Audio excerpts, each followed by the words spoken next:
Guidance to train oneself. We must use our lives to train ourselves diligently, we must take ourselves to the ultimate and final goal. This is called an excellent life. If we don't train ourselves, it is easy to get involved in things. For example, if there is suffering, we suffer until we die. So we have to train diligently in order to overcome doubt, worry, sadness, anger, desire, delusion, etc. This is called following a good example. The characteristics of our thoughts are the same, they don't differ much.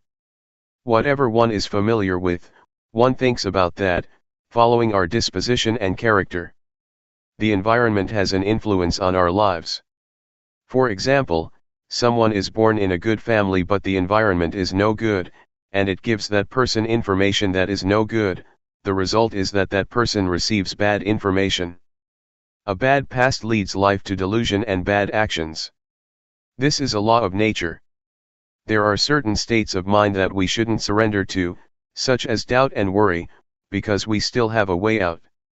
Try to reflect on the examples that good people set. The Buddha, for instance, he is the founder of a religion, the enlightened one, the one who clearly understands the world. We should study his example, so that we will understand why the Buddha, the Dhamma, the Sangha, religion, merit, heaven, and Nibbana, really do exist. If we still have doubt about this, it means that we still have suffering. We must understand these matters clearly and go beyond doubt. If one still tries to figure these things out, still doubts and worries, one still suffers. These things should be understood clearly and doubt should be done with, because there are teachers that can teach us how to know and see these things. In the past, I heard that Luangpor Teean Jidasubho was a teacher who taught how to clearly understand merit and evil, heaven and hell, and the paths and fruits of practice. Since I had doubts about practice, I went to study with him. When I first set out to practice, I still held on to views and opinions, and didn't accept certain things that Luangpor taught. I would use reasoning to contradict his teachings, and consequently like and dislike would arise. These things are hindrances that prevent knowledge and understanding from arising in practice. Therefore, when a teacher gives advice, one should first study and try it out through practice. Luangpor Teean taught me to develop awareness, which I had never come across or seen before. He taught me to have sati, and to be diligent in building up lots of awareness. Awareness, as I had learned it as a child, and at the time that I was studying the Dhamma, meant to recollect. I had trained in awareness with other methods, for example the kind of meditation where one sits with eyes closed and recites a mantra, in order to make the mind peaceful. I used to do it that way. Everybody seemed to be teaching like that, to sit with the back so straight that one starts to sweat and one gets backaches. Some people are very serious and force themselves. That's the way that I used to do it. I trained in this until the mind became peaceful, and happiness arose which was pleasant. When I trained with Luangpor Teean, he taught me to be aware and not to go for peacefulness. He taught not to control thoughts but to just know indifferently, which was certainly a strange way of teaching. Before I could catch the awareness in practicing, there were definitely many things that snared me. Sometimes, I fell back to my old practices, and as soon as I would raise my arms to do the rhythmic meditation, I would go back to being peaceful and stay with happiness, because that was more convenient than diligently knowing. An old man of over 70 practiced together with us. He advised me not to just sit there being peaceful, because that is not useful at all, but rather, to be diligent in building up the quality of knowing, to be aware while making movements. He kept guiding and looking after me. In the end I asked myself, What's the point of being fooled by thoughts? That's just an old habit. Let's train and be diligent in building up the quality of knowing. One has to control oneself by determining that, if I get lost in proliferating thoughts, I will try to be aware by making use of objects to know, such as movements of the hands. As soon as one turns up the hand, one really feels it, one really sees it by oneself. Whenever the hands move, one is aware. When one can catch the feeling of moving more and more often, proliferation gradually diminishes. In this way, I got a foundation and really saw results. Previously, I used to think about the future and the past, but now concoction would stop on seeing thought, and I would stay with the present, stay with the movements. One really knows the movement of turning up the hand, one doesn't have to wait for even a second. One knows again and again, one really knows many times. When there is truly a lot of knowing, one becomes diligent in building up the quality of knowing continuously, just as when one keeps diligently working and gets lots of work done. So, if one really catches the quality of knowing, and one is really diligent in building it up, one gets plenty of knowing. It is useful to have lots of knowing, because whenever one gets lost in thoughts, going all the way into the past or the future, the quality of knowing pulls one back, so that one doesn't easily flow with thought. Whenever one is swept away with proliferating thoughts, one immediately comes back, one is really able to come back. We're able to train and give rise to the quality of knowing in the various postures, for example, while doing walking meditation, or making movements with the arms. Whatever you take hold of, know it. The breathing, know it. Just have only this quality of knowing, and you will have a foundation. Before, I used to stay with the breathing. I would recite a mantra and seek peace, I would force myself to be peaceful. It is useful to practice like that because one gets peaceful and understands what peace is. But when I reached the state of knowing, I understood that the state of being aware and awake is something different from peace altogether. Awareness gives rise to knowing, one doesn't stay with peace. When we blink our eyes, we can know, when we swallow saliva, we can know, moving a finger, we can know, breathing, we can know. Whenever we touch something, we can know. These are examples. Therefore, creating this quality of knowing is a kind of art. It can be created in all postures and movements. All it takes is that one puts forth effort to know what's happening within one's body. It is comparable to having a set of tools that one uses to build up lots and lots of knowing. If one does it in the right way, diligence arises. There is an old saying that says that it is as easy as rolling a boulder downhill. But if one doesn't do it in the right way, it is as hard as rolling a boulder uphill. When one does it right, one gets a foundation and one becomes diligent to practice and build up awareness, without anybody having to tell one tells oneself and creates plenty of knowing. One becomes diligent to know in using one's daily life, always trying to find ways to be aware. Even though at times people or friends cause us to get lost, we make effort to avoid that. We are careful to take the chance, to know for ourselves the things that arouse knowing, nobody has to tell us.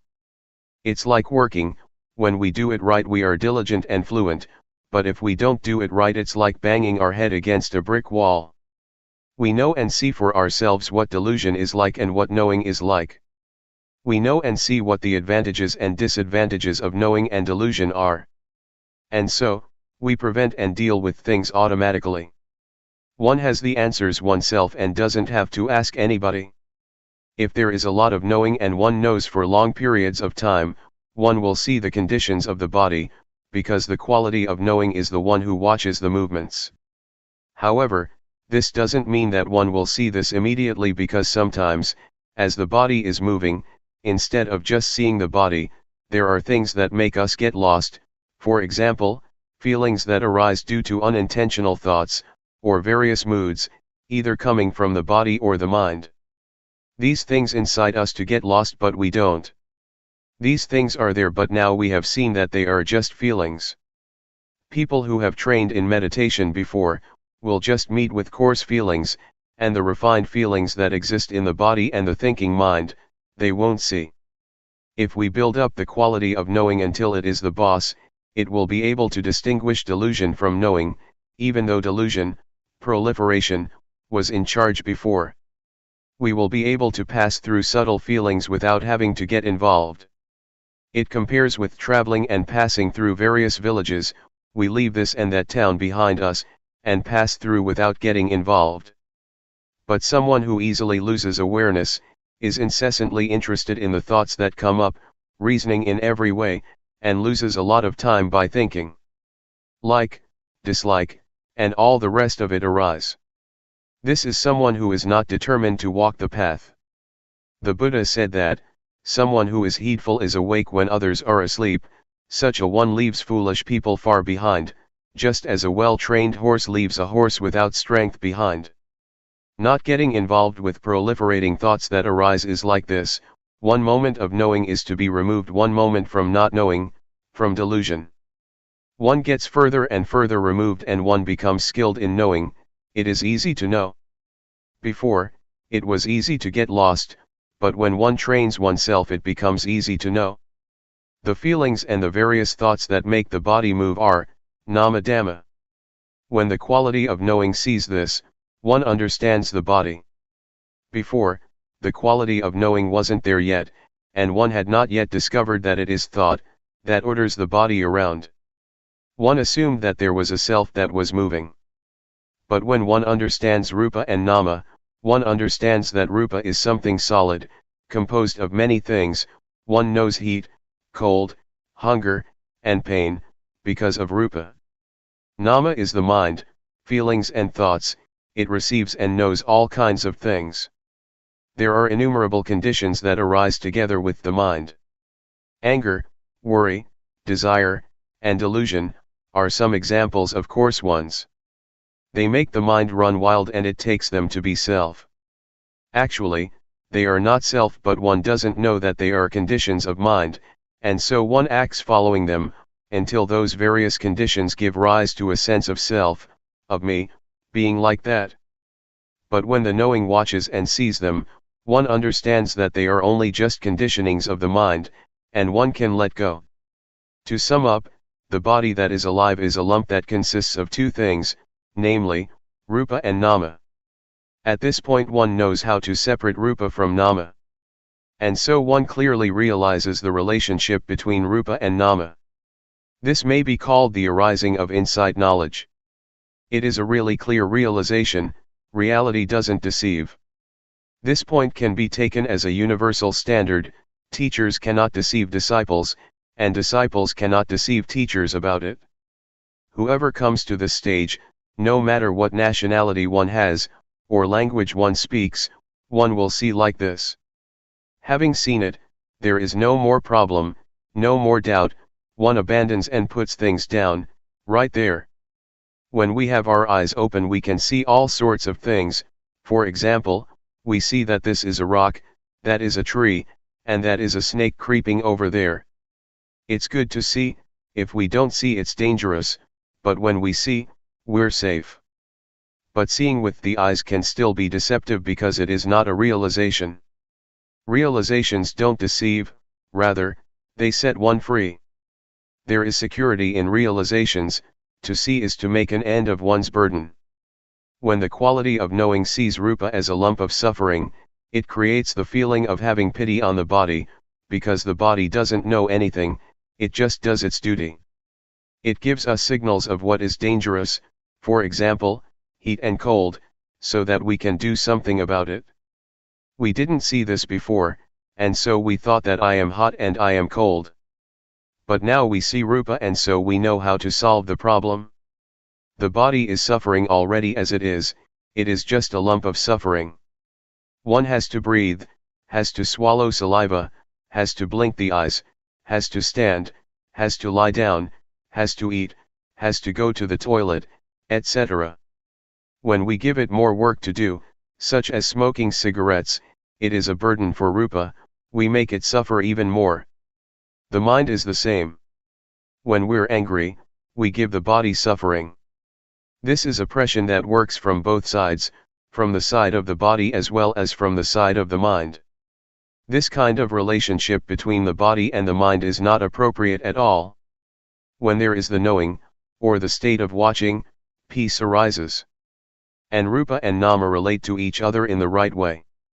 Before, I used to think that I didn't have suffering, because I didn't do anything bad. That was because I didn't know what suffering was. Whoever thinks like this can be taken to be crazy, crazy with self. So, in the past, I didn't understand myself. Likewise, having or being anything, as well believing one's own thinking, is dangerous because one understands that to think like that is good, and one doesn't see that there is any problem to be solved. One assumes that things are like this or like that. One knows through thought, one is through thought, one sees through thought, and one gets and attains through thought, when one is not in contact with the present. When we're faced with facts that contradict what we thought, we don't have a way out of suffering or out of our ideas, constructed in the past. If one knows the suffering of Rupa and Nama, one will understand that they are really lumps of suffering. Pain and sickness are conditions of the body. This is called the disease of the body. Anger, for example, is a condition of the mind. This is called the disease of the mind. When we don't know this, we cling to all kinds of things and create suffering in the mind, such as love, hatred, anger, desire, and delusion. When we wake up from the disease of body and mind, we see the suffering of Rupa and Nama. It is as if this quality of knowing opens the door, and we can see through. The knowing is like an eye. Before, we had our eyes closed and didn't see, there was only just getting caught up with all sorts of conditions. But now, the quality of seeing arises because there is knowing. This is called training oneself. This is the way that I have trained myself. It is really the guideline for people. It makes one see the convention of body and mind, for instance fame, possessions, money, children, husband, wife, land, etc. The world is full of physical and mental objects that are convention, inside as well as outside. One sees this penetratingly. It is as if the power of wisdom knowledge sees that these things are conventions of Rupa and Nama, diseases of Rupa and Nama, Rupa Dhamma and Nama Dhamma. Before, we didn't see these states, and so we got caught up in all kinds of conditions. Knowing convention makes one feel light. In the past, I used to go for all sorts of things, superstition, verses, chants, and I believed in rituals. On performing some of them fear would arise, others would make me bold, doubtful, happy, or sad. I ended up with nothing because it's all nothing but convention. A thing is sometimes assumed to be likable and sometimes not likable, it can change, and we go for it all. When I came to see Rupa Nama and convention, I felt light. It is not like ordinary seeing, but when one sees, suffering disappears. The gross kind of suffering, such as suffering that comes from foolishness, delusion, and stupidity, really disappears. It compares to having finished one's studies. One is able to read and write, doesn't get stuck, has enough knowledge and is able to stand on one's own feet. What I'm talking about is a universal standard. It is a fixed formula, just like mathematical formulas. 2 multiplied by 5 is equal to 10, not 11. When all this knowledge arises, one knows what other people are saying, one knows the objects that one looks at, there is just knowing and joy. It is insight, because one now has the eye that sees the Dhamma. It is fun to watch, whatever one looks at, one hits it on the spot. Both material and mental phenomena, inside as well as outside. Whatever happens to the body and the mind, one knows immediately, and one leaves it behind without hesitation. Before, when something would come in contact with the mind would ripple. Now the mind doesn't ripple, rather, the object that comes into contact with the mind is set free. When I was still a layman, I went to practice Dhamma at the Budayana forest, in Loi province. I had to use a wooden platform from a nearby monastery, and I bought a plastic sheet to make a roof. Tattered monks' robes were used as walls, because in July there is plenty of rain. As I was practicing, somebody told me that I should understand Rupanama, because he saw me practicing for a long time without understanding it. Some people said that they knew, just practicing for a week, and they knew Rupanama. But I practiced for 2 whole weeks and still didn't know it. I thought to myself, I really have to see it in my mind, I'm not going to just remember others' words or figure it out with my own thinking. That's how Luangpor Teean taught, he taught to practice and see it for oneself. Next, I thought, Luangpor Teean used to say that he had made large offerings to the monastery, including building a ceremonial hall, all by himself. But I am a poor man, I didn't do all that. I probably don't have a chance to realize the Dhamma. These thoughts made me feel inferior and doubtful. Then I thought, but I've done some good things, maybe not as much as him, but I've made merit, built a monk's hut, and I am not a bad person, I don't have any stains of wickedness. I've always been virtuous because my parents are Buddhists and taught me to do what is good, and that's what I've been doing all the time. Especially when I studied superstition, I had to keep precepts, I couldn't gamble. My character was like this. Reflecting like this, made me a bit proud of my past because I was not an evil person, but why didn't I know the Dhamma? I asked Luangpor Teean, are there any practitioners who don't get any knowledge after having practiced? Luangpor Teean said, that has never happened.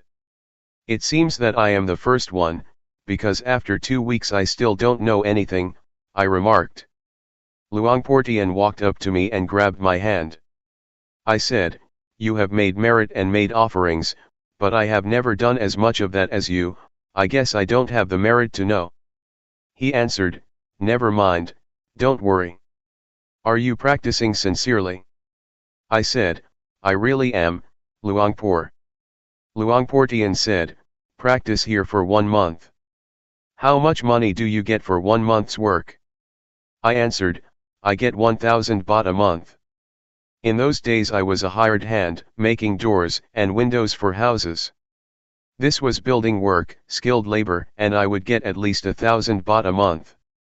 Next he said, if you practice for 1 month and you don't get any knowledge, I will give you 1,000 baht, I really promise you that. But you have to practice sincerely. From then on, I was energized in practicing. Practicing in those days, I would sometimes get lost in criticizing certain monks, thinking that they didn't have the same virtue as me, because I saw them playing and joking. Sometimes, they told me to go and look for bamboo shoots or to climb a tree and collect fruits. I asked myself, is this called practicing Dhamma? It made me think about leaving.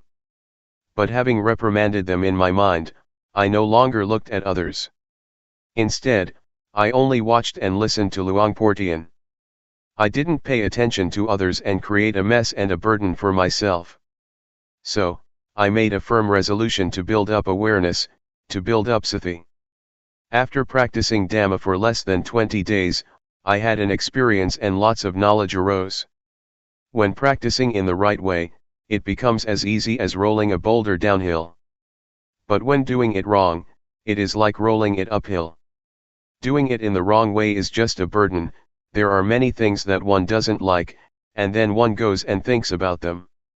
One is thinking, reasoning, liking and disliking like a madman, and this makes one not attain the Dhamma. Building up the quality of knowing, or awareness, is not something one can think up, rather, one has to practice in order to know. In the past I had been an occult healer, and had verses and chants. When I built up the quality of knowing, that stuff just dropped off. I didn't do anything about it, I wasn't the slightest bit reluctant to give it up. There was no more foolishness, delusion, attachment to rituals, and playing around with witchcraft and sorcery in my mind, from that moment onwards. I used to think that I was a magician, able to heal the sick.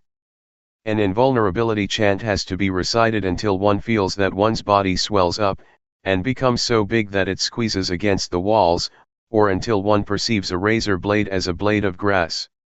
Then one has reached the end of the recitation. To do this well, one has to recite often. Magic chants depend on recitation, they depend on training in psychic powers. Sometimes I would chase off ghosts, I would cut off their heads with a sword, making a loud sound. I've done that for many people. When I built up the quality of knowing, I stopped doing all that stuff. One day as I was practicing, Luangpor Teean came walking over and asked how I was doing. I answered him without being afraid of anything, I know Rupanama now. Luangpor Teean said, if you get understanding from practicing in this way, then do more of it. Try to keep up with thought, watching it. This refers to unintentional or sneaky thoughts. If no thoughts occur, then watch the movements of the body. Whenever thoughts arise, be in time to watch. Luangpor taught me to work with the mind, to watch both the body and the mind with awareness, to watch and see suffering, suffering of rupa and of nama, to watch and see physical and mental phenomena, and convention of rupa and nama. When proliferation arises, one shouldn't give it priority.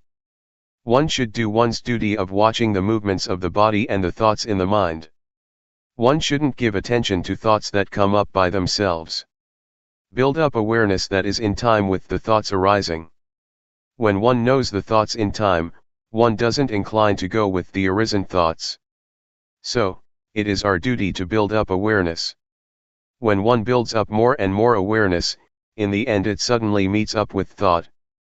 It is as if one opens the door and collides with thought. At the moment a thought is about to come up, we are lying in wait at the door. As soon as the thought arises, whack, we know it in time. It's like a surprise, and the thought fails to establish itself. This makes one see how wild concoction is, sneak thoughts, and it makes one see the origin of suffering. This is not like ordinary knowledge, it appears in an electrifying flash. I definitely have seen thought clearly. Before, we got carried away with thoughts, sankhara, which are the cause of suffering. We wandered here and there with thought, and we got lost in it. One is not free because of thought. To give an example, a thought arises and one becomes afraid, one starts to think about something and one proliferates defilement and craving. We didn't see this clearly before. When I came to practice with Luangpor Teean, I clearly saw how bad mental formations are. It's like a dog chasing a deer, we were able to follow and keep up with the things that deceived. It is comparable to somebody who plays tricks, they have fun in deceiving people, but as soon as we see what they're doing, and we keep up with their tricks, we then know that it is nothing at all. They really can't deceive anyone who realizes what is going on. There are two kinds of thinking, namely, first, unintentional thinking. This is illusion, it makes one get lost, on thinking one is led along the wrong path. Second, intentional thinking, never mind about that, one deliberately thinks about something well, one makes use of thought and having finished thinking, that's the end of it. Intentional thinking is crystal clear, it makes one understand merit, demerit, and the nether realms, one experiences these things clearly. I can 100% guarantee that, by understanding like this, one closes the door to the lower realms. One can be said to be a human being. In the past I was still just a person, because I didn't see convention, I didn't see rupanama. But when I could keep up with thought, I stopped being merely a person. I had more happiness than before, I no longer played about like before, it was as if I had reached the shore, to some extent. If one compares it to a trader, I was a trader in diamonds and got heaps of money. Previously, I was like a trader in kapok or fiber crops. What a mess, what a hassle. And I got only a little money, a little happiness and a little merit. I thought I would get merit from others or from doing this or that, just mind stuff. There is a shift that takes place in the mind on seeing thought. To go and proliferate as before makes one's hair stand on end. To see thought helps one to behave differently than before. I really saw it crystal clear. To suddenly meet up with thought makes an end to coarse behavior. Everything that is unjust disappears. It is like bowling, the pins all tumble over, one after the other. Suffering is comparable to fruits up in a tree. When we shake the tree just a little, the fruits fall down, but not all of them. Foolishness, crude forms of suffering and anger, desire and delusion are affected, but not a lot, they are just shaken up a bit. Being a human being means to be someone with virtue. When there is virtue, there is normality, there is peace.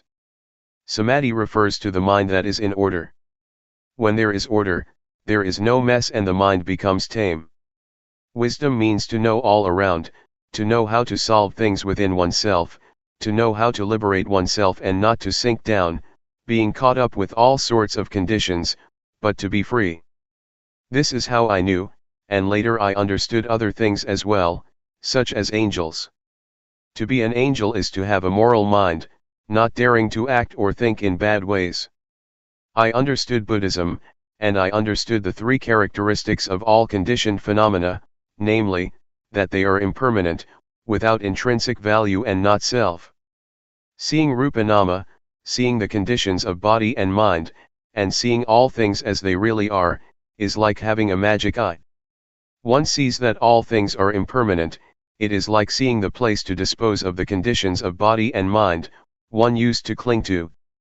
The mind becomes clean because there is no rubbish lying about in it, there are no smuts of love, regret, anger, suffering, obtaining, losing, winning or failing. This state of mind is called, seeing the three characteristics. Merit is to have an upright mind. Religion exists within us. Evil has to be abandoned at the body, speech, and the mind. If one still thinks, talks and does bad things, to take refuge in the Buddha, Dhamma, and Sangha by reciting a formula, is useless. I didn't know this before, I thought that thinking was something refined, that whatever one thinks, nobody sees it. But in seeing it I know that unintentional thoughts are gross, they are dirty, and because of that I don't dare to think. When one doesn't dare think, how is one going to talk and act? So whatever is bad, I don't dare do it, not even to think it.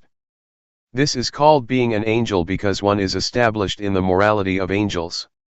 The kind of angels that one can really meet and see are the angels that arise in the mind, that is, one is afraid of evil, one doesn't dare to perform what is bad.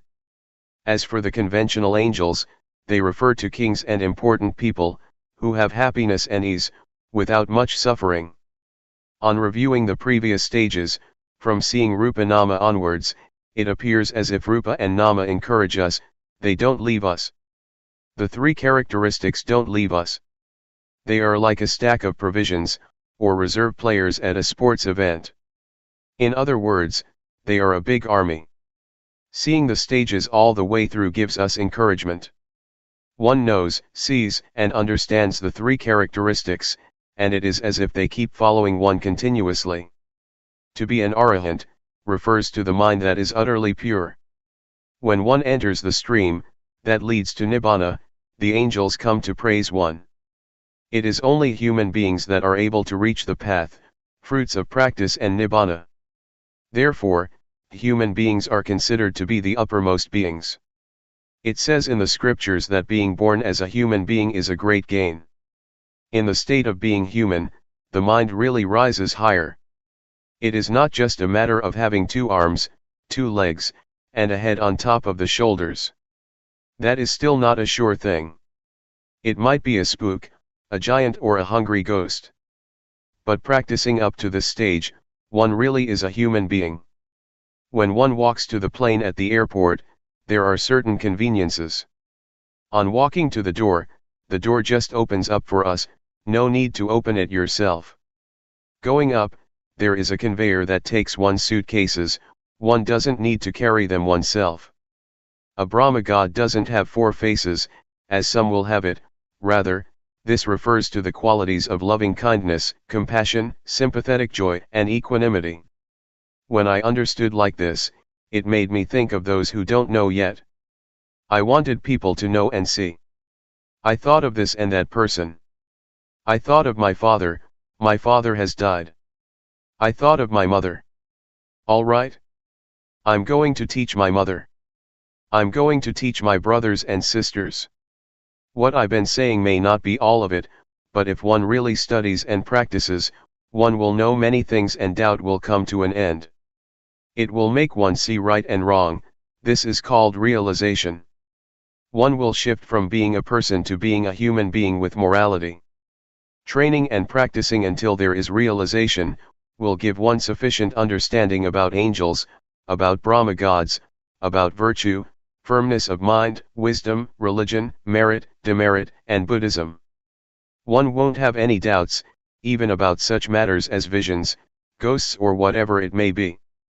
The mind will be steadfast, not attached to any ceremonies. Everything comes to a conclusion within oneself, and so one stops searching for teachers. The teaching, by the Buddha, that says to associate with the wise and not to associate with fools, refers to oneself, one's own body and mind, which are wise or foolish. To love one's parents means, not to lead oneself to do bad things and get into trouble. Respecting teachers isn't just a matter of bowing to them, rather, one should revere their goodness. Don't try to find angels outside of yourself, they exist inside us. The Buddha, Dhamma, and the Sangha exist within oneself.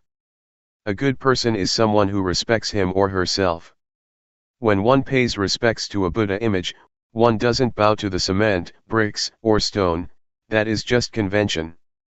Know that to be externally reverential, one should have a noble one inside. That is to say, a moral mind, a supreme mind. There is an old saying, the malicious mind is a ghost, the righteous mind is a noble one. At one time, about 40 or 50 people came to practice with Luangpor Teean, lay people as well as monks. Some people had all sorts of reactions, some people cried. I've never had those kinds of problems. Even when some visions did arise, I'd see and understand it.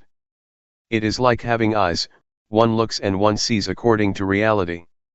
For example, one sees mosquitoes swarming around, one sees a snake coming, one sees thorns, one sees an overgrown path in the forest, or one sees a cleared path. One sees similarly in the mind, one knows what to do, and so there is no more doubt anymore. No more doubt about the teaching of the Buddha and the Noble Ones, about what convention and ultimate reality is, about visions, about what tranquility meditation and insight meditation is. One has experienced it plainly and there is no wavering. One doesn't go and search anywhere else anymore, one has enough knowledge. Abandoning evil, and doing what is good, is really to be done right here. At our very body and mind. One sees the mind that stealthily thinks. It is full awareness that tells us so, it sums things up for us, that is sufficient knowledge and understanding. Once, I did some teaching together with somebody who taught a different style of meditation. That teacher taught to create an image in the mind. But the group of practitioners who had developed awareness, was aware and didn't think up a mental image, they didn't get attached to a sign. They weren't stuck on all kinds of ceremonies, such as the ceremony to cut off kama, by using cloth, incense, and other things. These types of rituals are finished with, they stopped doing them. They have stopped looking for teachers that teach one to know anything other than awareness, because the real thing is right here. One identifies with the qualities that one puts in one's mind. If you care for your children and love your husband or wife, then don't create suffering for yourself and don't be a bad person. If you are a bad person, you suffer. Your parents are worried, they have problems because of us. Loving one's children and wife is not just a matter of thought, rather, one should behave in a good way, don't be someone who makes trouble. All this depends on oneself, religion is within oneself. When we are good people, how could we do bad things and end up in prison? That there are such things as the law, prisons, police, the army, and weapons, is because there are bad people. If there were no bad people, why would we have to have those things? Why would there be soldiers and policemen? Why would there be prisons? If we behave well, we don't oppress ourselves, and how can we trouble others? May you really see and realize this. Some people with whom I used to practice together with, I don't know what they understood. They practiced as if they knew the Dhamma, but their actions, speech, and demeanor looked off. It compares to going to elementary school and not getting good marks, not being able to read. One is not allowed to go to the next class, one has to stay where one is, because one's actions indicate that there are still things that one doesn't know. This is called, not getting good marks. One doesn't find the way and so can't proceed. If one really finds the way, one doesn't back up. Just seeing the three characteristics is enough to pass the grade. One doesn't get involved in conventional forms, one is able to liberate oneself in a good way. It makes one incline and flow in the direction of being without suffering. One practices continuously. It seemed as if practice was shortened, it was not as difficult as before. Before, it was as if the body moving was one thing, and the mind thinking, another thing. It seemed that the one who saw thought would pull things back and solve the problem. But now, I don't have to solve any problem, only just watching, and everything comes to an end. The state of watching means to watch whenever something arises, just watching and one passes onwards, continuously. So, I came to understand, I came to see that this is the path to overcome suffering, this is the living of the spiritual life. The state of watching is not stained by anything at all, because one doesn't get caught up, one just watches. And so, one is not involved, one is able to pass onwards all the time through seeing in a pure way. The state of neutrality means that one is not caught up in happiness or suffering. There is just watching, one sees happiness, one sees suffering, one sees knowing, one sees not knowing, one sees peacefulness, whatever happens, one sees all of it. One sees inside and outside oneself, not getting caught up. Even when people abuse, blame, or praise us, we just watch what happens. Whether it's cold, hot, or one is hungry, there is only just watching. This state of watching makes one extremely nimble, it makes one pass onwards. Having reached this point, one has a very high degree of agility. Like a car driving on a deserted road, there is no need to be careful. But when one gets to a road that is not deserted, a road where there are people, one is able to immediately use awareness and wisdom, one doesn't run away from society. Compare it to driving your car in the city, one knows which one the highway is, and which are the minor roads, one knows the red lights and the green lights, one knows the crossroads and one knows what's happening on the right and on the left. This makes for safety, this state of watching doesn't get stuck and no accidents occur. There is such a thing as mental traffic, for example, having thought something, there is concoction until a mood arises. But when awareness and wisdom are there, one passes it conveniently. Similar to a car passing, it's easy. There is no traffic to get stuck in, it's like a highway, freeway, or expressway. It's the same thing with training cows or buffaloes to pull a cart. Some cows that have been well trained, come walking over as soon as one raises the cart up, no need to force them, no need to tie them with ropes, no need to beat or whip them, they are ready to pull the cart home or to the barn. They are able to avoid stumps all by themselves and they know where to turn right or left. The state of watching sees. When one sees often, one becomes more and more experienced until one is a champion. Compare it to a sportsman or woman, who has played until he or she is skilled at what they do. Or an artist who has performed many times. A professional worker has to be skilled likewise, they must be able to use their tools to create a beautiful and artistic house. Developing awareness is the same, if one trains and practices a lot, one becomes so skilled that awareness turns into Mahasathi, full and automatic awareness. Talking in terms of power, Sathi has lots of power. It is similar to flooding water, that is able to sweep along the rubbish from the banks of a river or stream. The power of wisdom knowledge is the same, when there is lots of power, one doesn't have to make effort. It's comparable to a tractor, it clears the land completely. Wisdom knowledge is like that. For this reason, the things that are dirty, the things that are corruptions of the mind, that are stuck in one's character, until the attachment to them as being me, is as hard as a diamond, become as soft and gentle as silk, because purity of mind has arisen. The three fetters of 1. Self-view, 2. Doubt, and 3. Attachment to precepts and practices, are not just things in the scriptures, they exist in all of us. The 84,000 teachings in the Tripitaka, ancient Buddhist scriptures, exist in us, here. They are to be found in this fathom-long living body. The nature of our actions depends on our minds. One may be a spook, a giant, a devil, a hungry ghost, a human being, a person, an angel, or whatever, it all depends on our very minds. The state of watching and seeing doesn't get caught up, there is just watching and seeing continuously. In the end, self-view diminishes, that is to say, the ego diminishes.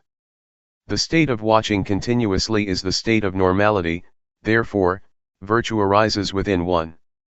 It helps to destroy anger, desire, and delusion, which presently exist in us. Actually, those are the gross defilements, they are still there, but not fully, not 100%. A worldly person has 100% anger and gladness.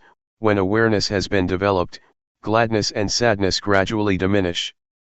This indicates the quality of awareness. We both have moods of liking and disliking, wanting and not wanting.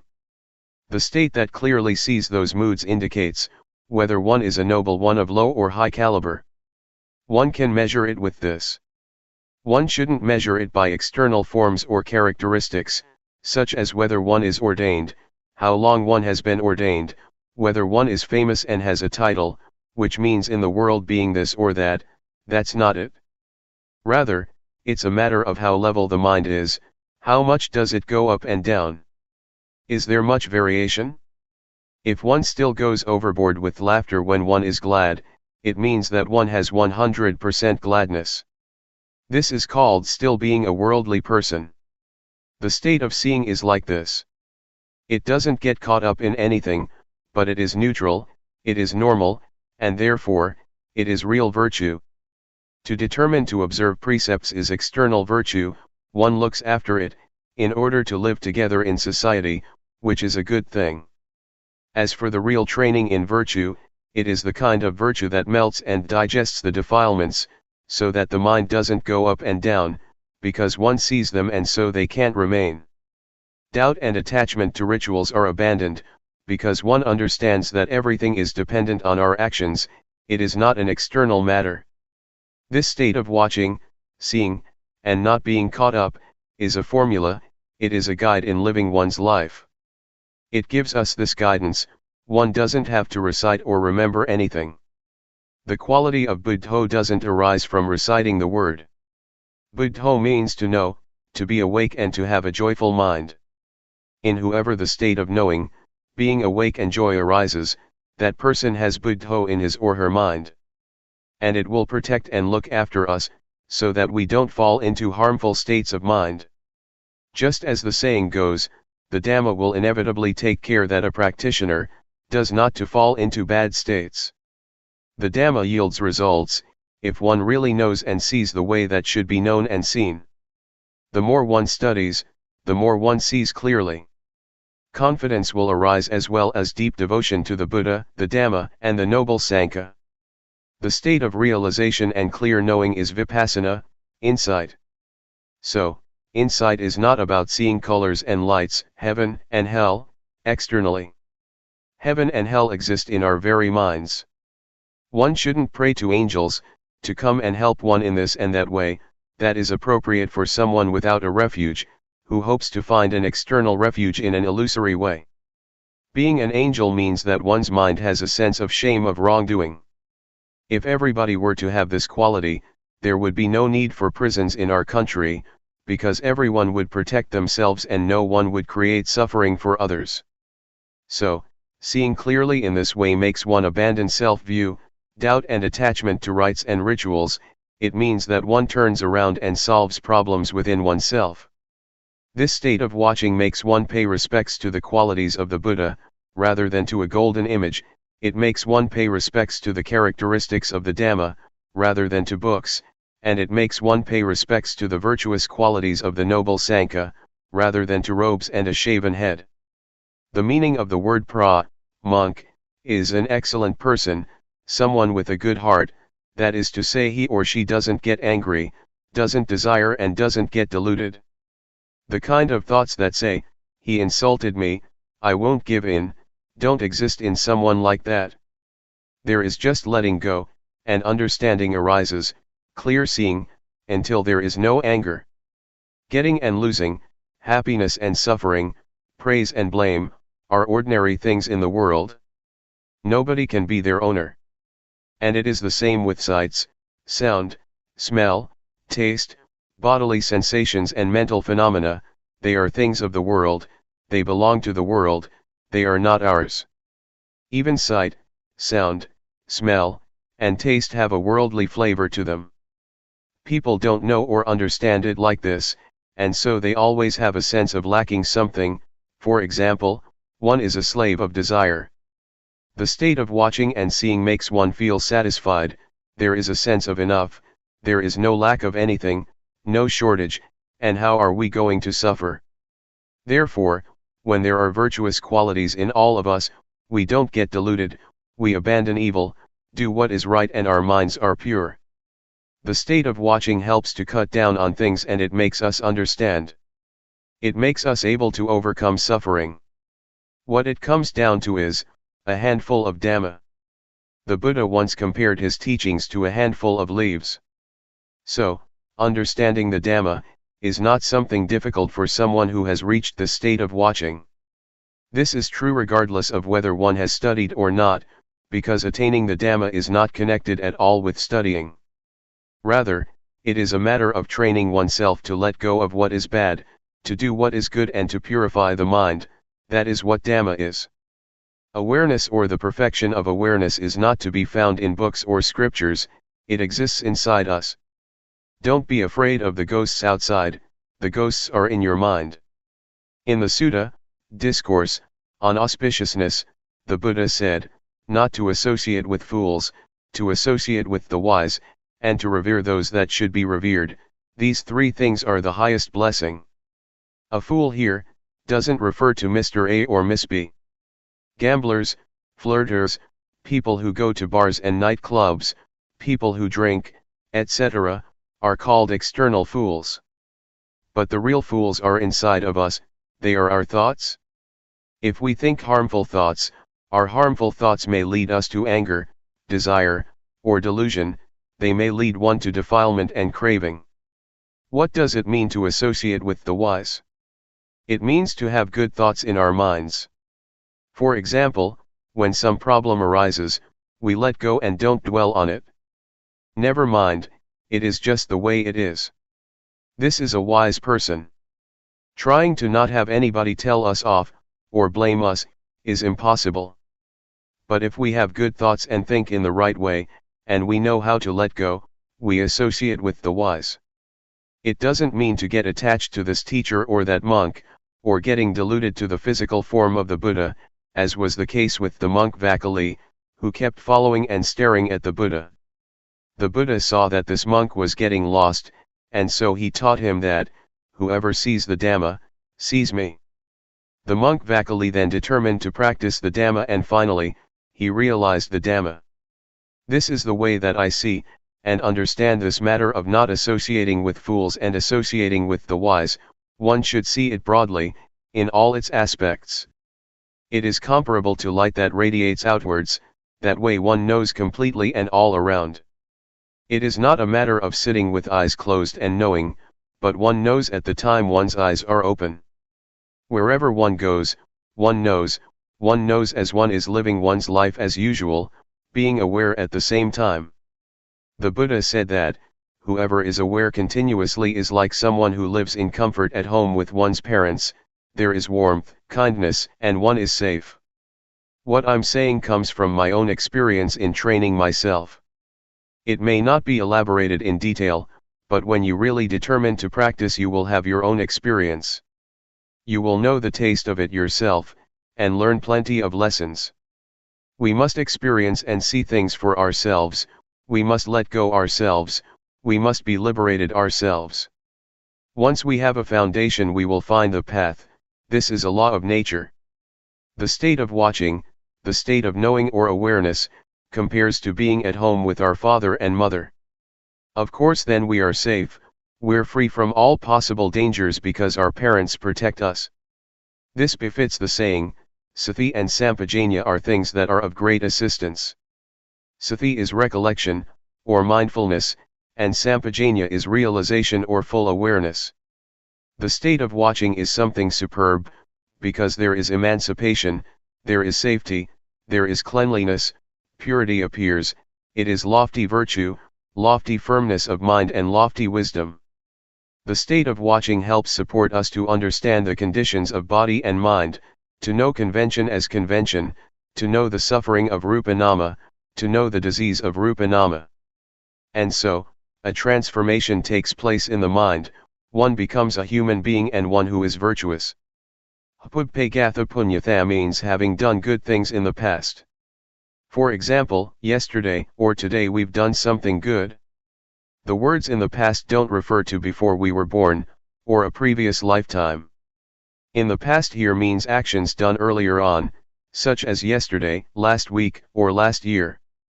So if we have received good directions, the results will be good, and our minds will become more and more pure. The mind of a virtuous person goes back to nature. His or her body and mind are in a state of normality. The process of knowing more and more takes us to the stream of liberation. It doesn't flow backwards, it goes in the direction of the path and fruits of practice, it goes towards being a noble individual, namely a stream enterer, a once returner, a non-returner, and an arahant. The state of knowing is like a warrior who is backed up with support, and so keeps enlarging his territory until he is in charge and has power. Therefore, wild behavior can't remain, the army of the Dhamma is there. It is like a warrior who is victorious, there is awareness. The state of watching and seeing is the victory of the warrior. One practices right at this point. Nothing can obstruct, there are no enemies that can resist, and so one is fluent. The state of watching makes the cankers of sensuality, being and not knowing, unable to remain. These cankers are refined defilements that ferment in the subconscious, until they become habitual. The state of watching stops the enemies, or if they don't stop, they'll dry up. It is like custard apples, some stay on the tree, all shriveled up. The enemies, defilements, surrender and don't fight anymore. The quality of knowing makes us watch concoctions in a dignified way, one is not a servant of thoughts anymore, as one was before. When proliferation starts to come up, begins to stir, the thoughts will stop when the quality of knowing sees it. It will just give up completely. When there is realization, there is nothing that can deceive. Wherever there is suffering, one is able to dig it all up. It's similar to water and oil, even a little bit of oil will always float on top of water. The Dhamma is the same, it is always on top of what is not Dhamma. This is a law of nature. Suffering, again, is the same, it cannot be on top of non-suffering. One could compare suffering with water and non-suffering with oil. I'm just comparing all the time, but when you really practice you will see clearly and have realization for yourself. There won't be any suffering and you won't think about suffering, because you regard it as unclean. Just like someone who has clean clothes on, how can they let dirty things soil it? In case something soiled it, they would brush it off immediately. It is as if in the past we were dirty. That's why we let anger and suffering stay with us for days on end, we had never met the intrinsic purity and cleanness of the mind. But when we discover the cleanness and purity of the mind, we no longer allow dirty things to be there. The suffering of clinging to the ego is a refined kind of dirtiness. Originally we didn't know that, but as soon as we really know that this is dirty, we pass through and overcome it. In this way, we're able to erase the ego and make it fade out. This state of watching leads to justness, and when justness arises, one has a proper standard, one takes it as a principle and a guideline or compass for living one's life. The state of watching and seeing makes us cross over the cankers of sensuality, being and ignorance or whatever states are the cause for wanting to be and have. The mind is liberated continuously. In the scriptures it is mentioned that, a stream enterer and once returner, first and second stages of enlightenment, are people who still get reborn, that is to say, after death they are reborn in order to strive to be an arahant, fully enlightened one, in the future. But I understand the word rebirth to mean thought, interest or whatever causes interest. When one has overcome that, one doesn't go back and think about things many times. For example, the eye sees a form or the ear hears a sound. As soon as one perceives it in one way or another, one reaffirms it, and thinks about it again and again until, for example, craving and lust arise. For a non-returner there is only one life, this one, which refers to thoughts that sneak in just once, and they won't go back to think about old stuff. They have realization and power, having thought once, it fades, they don't return to it, and so there is no rebirth. The word birth doesn't mean being born from mother's womb, that kind of birth happens only once, everybody knows that.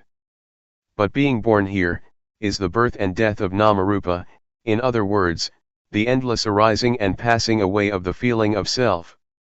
The Buddha said, before I attained insight knowledge, I wandered around through samsara, the round of transmigration, for countless lifetimes. I searched for the house builder, that is to say, craving, the thing that creates being. Being born is suffering each time. The words countless lifetimes stand for the arising and passing away of Namarupa. The collected birth stories of the Bodhisattva, a being striving for Buddhahood, refer to this. It doesn't mean that the Buddha was born as a rabbit or whatever in previous lifetimes, but there is nothing wrong with that explanation. The birth of a non-returner is a thought arising, which they immediately leave behind and annuls, so that nothing remains. It doesn't have value for him or her, and no karma is created.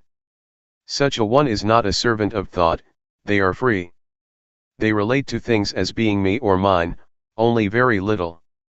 Those things drop off. We discover and see these things without anybody telling us. It is the quality of knowing that tells us. It informs us of what is right and what is wrong, all by itself. One really sees clearly. The four jhana, meditative absorptions, have various factors. The first jhana, for example, has 5 factors. Jhana are hard to understand, one has to see them for oneself.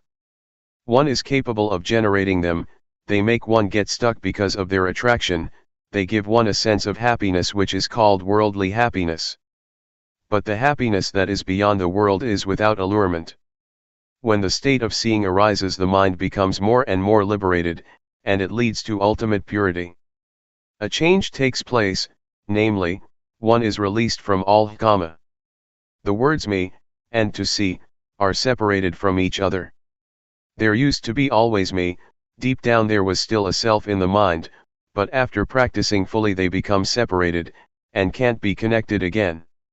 It is as if form, feeling, perception, volition, and consciousness drop off and shatter like a bottle or a glass, they become unusable. At this stage of practice it is necessary to have a teacher. Let me tell you some of my experiences about this level of practice.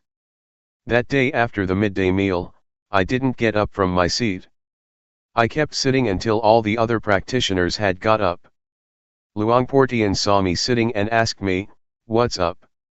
I told him what results had come in my practice. He said, "You're a fool. When those things drop off and are separated, why don't you come back to awareness?" Then I understood what Luangpor Teean meant, when he would teach that there is inevitably knowledge, meaning final knowledge, when the mind is liberated. When I got back to my hut, I put the kettle and my cup down, feeling proud of myself. After a little while, it happened again. When I looked right at the spot, I understood that when the mind is liberated, there must be knowledge of that fact. These things depend on each other. It really is the state that is beyond birth, aging, sickness, and death. It is like the five khandha, form, feeling, perception, volition, and consciousness, fail to work. In the past these five things diligently performed their duties, but now, they dropped off, shrunk up and stopped altogether. They were ready to return to nature. But one's life must go on, and so one must keep being aware continuously. Whenever one forgets or gets lost, one should come back to awareness. When one practices in the right way, it cannot be otherwise. Having come to this point, it made me think back to my parents. It was worthwhile that they raised me. Their son was born in order to reach this final goal. This point really is 100% nature, one really is beyond birth and death. It is like Ajahn Buddhadasa, a very wise and famous teacher from the south, says, dying before death. The ego or sense of self dies before physical death occurs. If we regard practicing Dhamma as a sport, it is a sport that doesn't die because there is nothing that is born, ages, gets sick and dies. This is how I understand and know it. Anybody can find and see it in the same way. It is not limited by one's nationality or language, and it has nothing to do with having studied or not. Determined to practice. If you are aware of raising your arm, that's good enough. This is the excellent path, it really is the number one path, it is the way to understand one's life. I have trained myself like this, trained until the final goal. What I'm saying is not based on just thought, but I've seen that this is a law of nature. My words may not be exactly in accordance with academic learning, don't make anything out of it, that it is right or wrong in this and that way. Don't use reason to contradict things, even though that may be right, rather, take these words as advice to study, to know, and see. May whoever has knowledge and vision about this, help to spread it out, not in order to oppress anyone, but to help bring about confidence in the teachings of the Buddha, so there may be firm conviction that, the Buddha, Dhamma, and Sangha really exist. A sincere practitioner will get results, he or she will really know and see, and will really get rid of suffering in this lifetime. It is the genuine norm of life, it is the essence of friendship. Nothing changes, there is just straightness. May your life culminate in this point, and see that your life is just processes and conditions. Processes means, the body has to eat and go to the toilet, it has to lie down and sleep, it has to talk, these things have to be performed according to worldly conventions. Use your life in the ordinary way, like this, don't be angry or suffer until you die. Teachers in the past used to say, don't think that it is this or that person, who is talking about the Dhamma, don't have faith in the person who talks, and don't write them off either. These days, the faith of Buddhists is rather poor. People tend to have faith in this teacher or that Luangpor, and go to an extreme. But as soon as something happens to shake their confidence, they are heartbroken and disappointed. This is not right. We should have confidence in the Dhamma, we should use the Dhamma to develop the quality of our lives. Don't be attached to my teacher and my Luangpor, because that kind of faith doesn't lead to progress, rather, it is faith that makes one shrink back.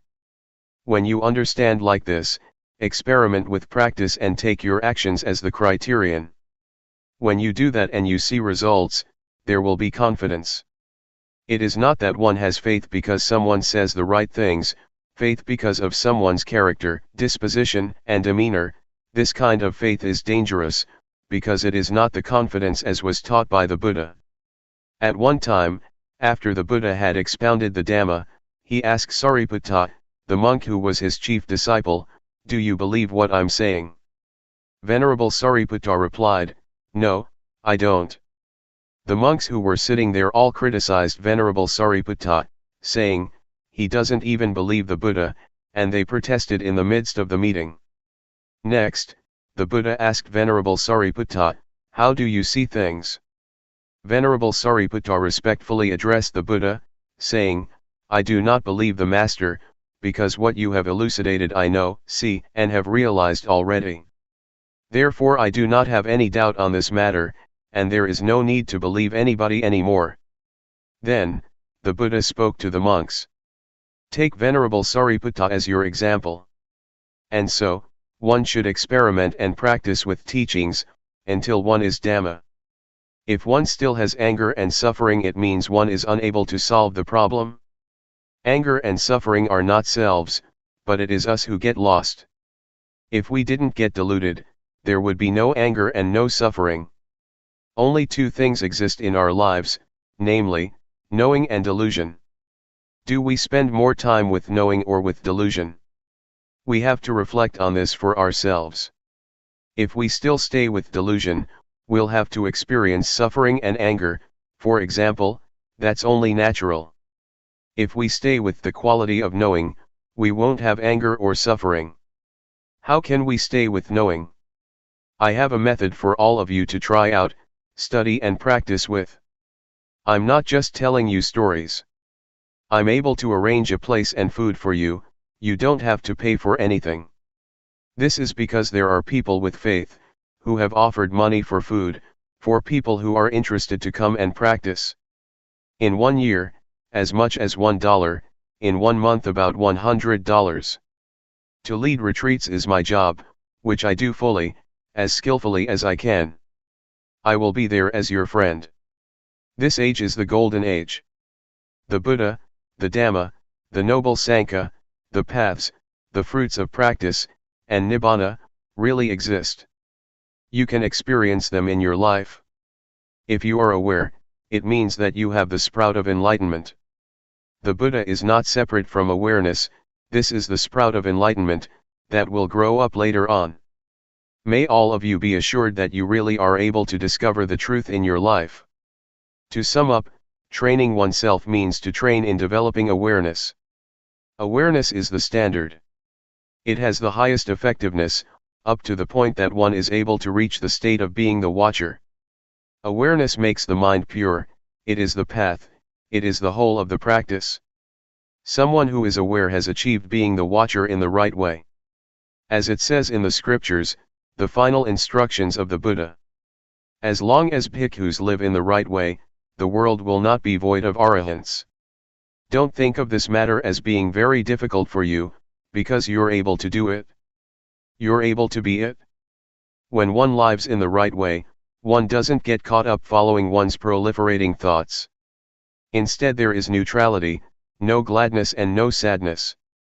The state of watching takes one to this point, the point where there is no happiness and no suffering, no love and no hate, no like and no dislike. On reaching this state, one is beyond the world, it is called Lokuttara. As for the word Lokiya, in or of the world, it means that one has a sense of self because of one's concoction, there is like and dislike, one goes for happiness and suffering, and one takes on gladness and sadness. If one practices in the right way, the mind will settle by itself. Living in the right way doesn't mean that one has to stay in a forest, but if one has continuous awareness, it is called living in the right way. It is not necessary to go off to the forest, to sit with eyes closed and walk in a very concentrated way, that's not it. It's just a matter of being determined and attentive, of making sati sampajanya constant, there is no need to implore somebody else to come and help one. One practices by oneself, one is aware oneself, one reminds oneself, one solves problems oneself, and one will live without suffering. To give you all a blessing, I would like to say, may you know anger for the last time, may you know suffering for the last time. Don't be angry until you die, don't suffer until you die, because that is not a supreme kind of life, rather, it is punishing yourself. Polishing life with Dhamma. Luangpor Teean spent 5 months at a monastery in the state of New York, in 1994, and sent a letter tape to monks in Thailand which was published, and is translated here. Let me entrust my friends with Dhamma. With the word friends, I don't mean people of the same age group, who all like each other, what I mean is friends in birth, old age, sickness, and death. Regardless of whether we like each other or not, we are all friends in this regard. The atmosphere here at Juangyurn Monastery, Carmel, NY, is very good. It is a big forest monastery, shady, cool and peaceful, with all kinds of big and small creatures. I meet deer every day. Yesterday, I saw a mother with young twins. Lovely. They walked up to me, as I sat still. They passed me by, about 8 meters away. I didn't make a move. They came quite close and watched me. They seemed astounded and stamped their feet. It was good fun. The weather is nice and cool, it is comfortable. The forest is big, all just big trees. It is extremely suitable for meditation. I have never come across a place as suitable as this one. When I think about practicing, I do think about my friends. In Thailand, that means Khong Ka Mountain Monastery, and Akarliko Forest Garden, which are places that are used for practicing meditation. The foremost knowledge of human beings.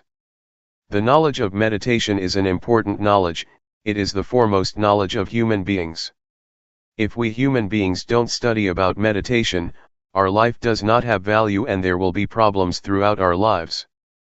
Our lives as human beings are the results of the past. Much information has been accumulated, it's a complete mess. There is both right and wrong, foolishness and delusion in the body and the mind. This is because our body is the result of the past, the result of our life in the past. Using body and mind in the wrong way compares to a second-hand car. Our body and mind are just like a second-hand car that has been used for a long time, it has been damaged all over and is in a state of bad repair. Being aware is like repairing it, like cleaning away the past and returning it to its normal state. Awareness is like a garage for fixing up life, and bringing the body and mind back to normal. This is called meditation. Meditation is making things better, it doesn't mean reciting a mantra, meditation is fixing things up. Making the body and mind better, more normal. Whatever is not normal is cleaned up and discarded. What remains is normality, this is meditation. The method of meditation. The method of developing meditation, especially the method of developing awareness as taught by Luangpor Teean, is a way that is straight, it is a shortcut, it is extremely appropriate. I have never heard of anybody teaching like this. Previously, I studied all about meditation, I practiced with closed eyes and recited a mantra, until the mind became still and peaceful. I would sit in peace for 1 or 2 hours, I was attached to the peace and happiness. Sometimes, visions would appear, sometimes I would use magical verses or imagination to help the meditation. I played with these visions and imaginations but I was attached to the peace and happiness. I valued it highly and cherished it a lot, I dearly loved the peacefulness. Wherever I went, I would think about it, when I was in the fields, I would think about my meditation room, I wanted to sit in peace. Some days I really had an appetite to meditate, as soon as I got home I would have dinner and go into the meditation room, before I had sat down properly, I was already peaceful. It would happen in an instant. It was bliss. I practiced like this for over 10 years. I was stuck. I thought that I was doing the right thing, but when I met Luangpor Teean, I was told to sit with eyes open, to make movements, to be aware and to be diligent in knowing. A strange teaching. Sometimes, I couldn't accept it and I didn't like to make movements with the hands and arms, it wasn't as good as sitting there in peace. When I first trained myself with Luangpor Teean, there was conflict and I had lots of reasons for it too. But as soon as I determined to train, and practiced a lot, things became clear. This is building up the quality of knowing, it's not thinking, it's not sitting there being peaceful. The eyes are open, so one is aware. Be aware a lot. This is a straight method, it goes straight to awareness. Awareness is the development of the Dhamma, and this is the way to have lots of awareness. This has nothing to do with reciting words inwardly. Meditation is to build up much awareness. To develop means to do it a lot, to have a lot of awareness. This is how I understand it. Before there was peace, I used the method of recitation, but recitation, whatever word it may be that one uses, is not meditation. Real life is the present. Meditation means to be diligent in knowing, knowing directly, in a straight way. The things to be known are there. The body, for example, is an object to be known. Why is it that we must always focus on knowing? Because our minds instinctively rush out ahead and rush backwards, there is just future and past. For this reason we create movements in the various postures, all the time, in order to be now. Now is what real life is. Real life is now. So we practice with that. Go inwards with the quality of knowing. Directly and straightly. Know meticulously. Make it very clear, don't let there be vagueness. Make the posture that you're in clear, break it up in stages, moment by moment, so that it becomes clear. It is similar to training in writing. At first one writes the A and the B precisely and clearly, in detail. First, one should write the characteristics of the letters clearly. One shouldn't start off writing indistinctly. This is the same, creating movements, creating a form can be watched clearly, it is not blurred. When we watch the breath, sometimes, we fall asleep, it's easy to lose oneself in it. And closing the eyes makes matters even worse. It is not natural to close the eyes, and so one drops off to sleep even faster. In making movements with the arms and hands, we don't close our eyes. As with learning how to write, the movements are extremely meticulous. The knowing enters into the movements, in the most direct and straight way. On watching the body one sees the mind. On watching thought one sees Dhamma. At first, we talk about watching the body, but we'll see something else too, feelings. With eyes closed one won't see them, or one will see them indistinctly, not clearly, and one won't understand them. But when we look and watch, we will see clearly. We will see pain, tiredness, and the pleasant and unpleasant feelings of the body. These are feelings that exist. So we see feelings by watching the body. When one continues to watch, one will see the thinking mind. The mind does exist. By watching the body, one goes on to see the mind thinking. And when one sees thought, one sees mental phenomena, Dhamma, that arise from thinking. One sees thought that cooks things up, rather than just thinking, and that's the end of the matter. One sees that these are Dhamma that arise in the mind. This is how wholesome and unwholesome states arise, cleverness and foolishness. One sees this by oneself, one sees that these things really exist. Altogether there are 4 kinds of things. Instead of watching the body and only seeing that much, one comes to see feelings, the mind, and mental phenomena arising. One sees things that are there and exist in their own right. Seeing through thinking, seeing through knowing, and seeing through discovering. Before, I didn't know, I thought that all those things were I. We tend to think that all of it is self, that they are mine. And so, one gets involved, one gets stuck, one is deluded and one relates to things in the wrong way. All of it is I. But as soon as one really sees it, one sees that these things are nature, they are things that exist in nature. As soon as one sees that, one puts things down, right there. In this way, things just pass by. It is as if it is no longer one's business anymore, to get involved in it. One sees reality, things that really exist. Feelings really exist, they have their own ways. The mind that thinks is one thing, that which knows and sees is another thing. Whatever arises in the mind, that is a pair with the mind, whatever phenomena, wholesome or unwholesome, those things do exist, and one sees them, one discovers and sees, one suddenly meets them. Having discovered them, one passes them now. We can say what they are, that they are this and that, and we can pass on. We watch with awareness, we watch continuously, we watch the body continuously, we are aware of the body incessantly. When we watch, we see. Sometimes, we watch the body and we see thought. The movements are one thing, thoughts going out, are another thing, and awareness is still another thing. When one looks, that's the way it is. It is comparable to there being 3 separate things, 1, awareness, 2, the movements, 3, Thoughts going out. When one watches a lot, one sees, one's vision becomes sharp. The state of watching develops and grows, it knows and it sees. It is quick, swift, it keeps up with things. This kind of eye knows in time, it knows in time what's happening. One keeps watching, and the awareness that is abreast of things suddenly makes a discovery. It is seeing through discovering, not seeing through thinking or seeing through knowing.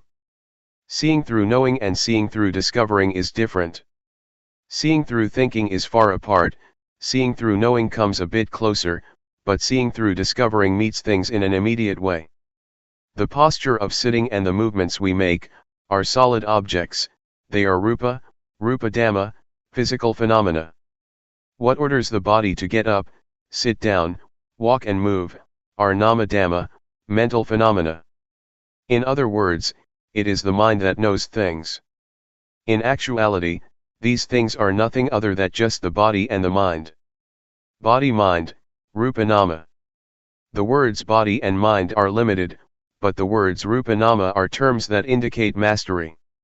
There is mastery just as with learning how to write.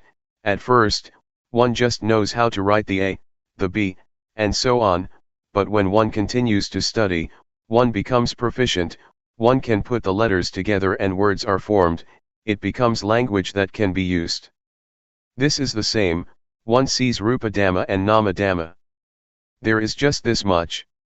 The body, from the top of the head to the soles of the feet, is a lump. As for nama, it can't be touched but it has power, it orders the body around to do this and that.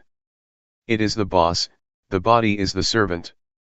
This is an old saying, in Thailand, that we all know, but we don't see it through discovering. When we do see it, having discovered it for ourselves, the truth is revealed, nama dhamma are the boss, they are in charge and tell rupa what to do. We see this now. The dhamma, in Thai pronounced in the same way as the word tum, which means to do, refers to nature that exists by itself. It is as it is. As for the word tum, rupa and nama, they act, they do good and evil, it is because of this body and mind. If the mind thinks in good ways, there will be good actions, if it thinks bad things, it will do those things, it will link up with rupa. If the mind thinks bad thoughts, the body becomes bad as well, and it turns into evil. If the mind thinks good things, it will order the body to do good things. The result is wholesome and meritorious. One sees now that the cause, the principle, the foundation, is to be found here. Good and bad actions are rooted here. One sees that it is like this. One becomes clever and skilled in this way. It is as if one is told something, as if something is revealed, it is as if something opens up, and one can look inside. The nature of people's lives is like this, it is right here. Life is just this much. Whoever it may be, men, women, whatever nationality, life is just body and mind, or rupa and nama. Doing good and doing evil comes from this point. Rupa dhamma, changing conditions. This much is still not enough, one will still see more deeply. One sees that rupa dhamma are nature, the nature of rupa is to be formed as a solid lump, according to nature. There are changing conditions in rupa, such as heat, cold, pain, and tiredness. Before, we used to regard these things as feelings, but now, we see sharper than that. Now, we don't just see them as feelings, we see them as changing conditions. There are plenty of conditions of the body, hunger is one of them. They are conditions, changing conditions of rupa. If there are no conditions of rupa, then those things cannot remain. Nothing will be left of them. Both heat and cold, for example, are signs that indicate dangers for the body, so that the problem will be solved. It must protect itself, this happens by itself. When rupa and nama interact, sometimes there is something wrong, and nature tells of the dangers. When it is hot, one goes in the shade, when it is cold, one gets a blanket or makes a fire, when hunger arises, one finds something to eat. but sometimes there is hunger, and it is not just hunger. Something, which is a matter of rupa, turns into suffering, a condition of rupa becomes suffering, and it turns into a personal matter. I am hungry. Nama Dhamma, changing conditions. Nama is the same, it is the mind, which is a part of nature. The nature of Nama is the nature of the mind, it is like that. But there are certainly a lot of conditions of mind, thoughts, etc. They are called cetasika, things that arise with the mind. The mind itself isn't anything, but it thinks this way and that, it knows this and that. Sometimes things arise because of thought. Defilement, craving, lust, anger, desire, delusion, happiness, suffering, like, and dislike, which are conditions of mind, arise through concoction. They are conditions of Nama that exist, these things are related, they are connected. Before, we thought that all those things were self, anger is me, happiness is me, suffering is me. But in reality they are changing conditions of Nama. As soon as we see this, we have a foundation, we have a base, and there is normality. Before, those things were problems, our bodies and minds were the results of problems, of misunderstanding. As soon as one understands, the state of normality arises. The beginning of wisdom. One sees the stream of Dhamma, of normality, there is realization, there is wisdom. To know like this, is a level of wisdom. It is like turning up something that was overturned, or opening something that was closed. One really sees Rupa Dhamma and Nama Dhamma clearly. This wisdom spurs us on to watch and see all the time, this stream of wisdom informs us. It is comparable to going to the airport, when one goes to the plane, everywhere doors open automatically, and the footpaths are convenient. The stairs roll up or down, no need to do anything, it is comfortable. Going to the toilet, the water starts to flow as soon as one sticks out one's hands in the sink. It is convenient. This kind of wisdom is similar, it urges one on to watch and see, and it becomes easy and convenient in line with the amount of wisdom one has. Just watching the body makes one see. The eyes are sharp, they have been developed. Just like an artist, one watches something and that's the end of it, finished. One sees right and wrong straight away. Sometimes, even before one sees it, it has ended already. It is powerful, it has power. It is a level of wisdom knowledge. Just doing this much, and wisdom knowledge arises. One is able to clearly know and penetrate things, by practicing like this. Seeing suffering, throwing off a heavy burden. Keep watching the body with awareness, and there will be progress in the development of awareness. Awareness will see the suffering of Rupa and Nama. Rupa is a lump of suffering, one must breathe, one must swallow saliva, one must lie down and sleep, one must get hot and cold, one must eat, and one must go to the toilet. This really is suffering of Rupa, it is a lump of suffering. One awakens to suffering and has pity on Rupa. Before, I was addicted to cigarettes, wherever I went, I carried cigarettes with me, I always had a cigarette in my mouth. When I saw suffering, I had compassion for Rupa, smoking just dropped off. To breathe in and not to breathe out is suffering, to breathe out and not to breathe in is suffering, to eat and not go to the toilet is suffering.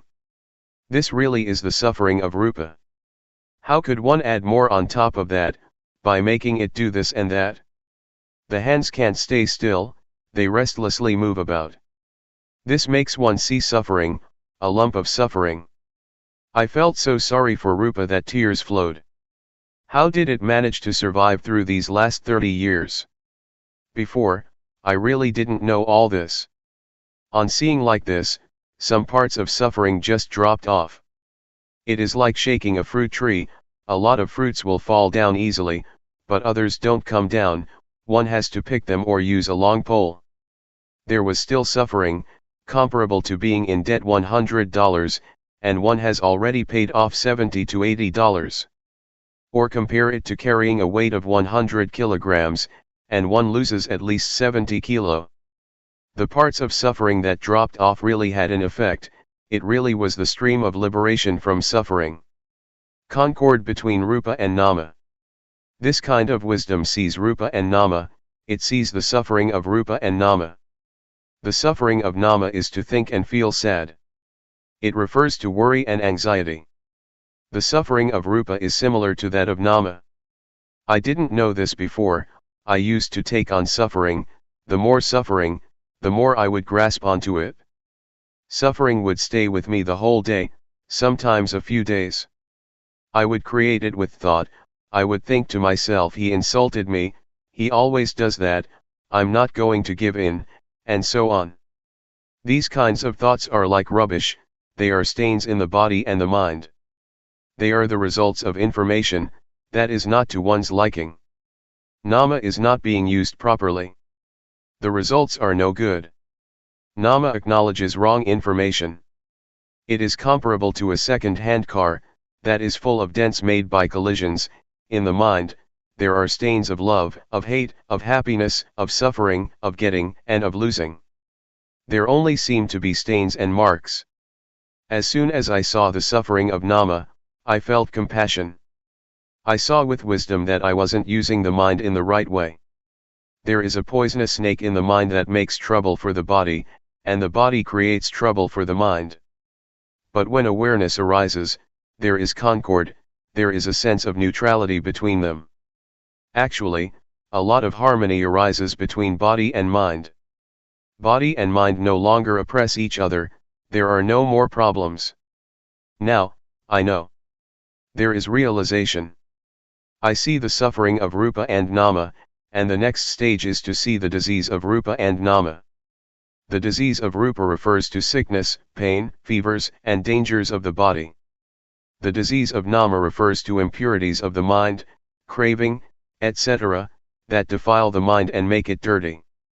The disease of defilement, of craving, of happiness, of suffering, of love, and of hate, kill one, that is to say, they kill the normality of mind. This is the way it is.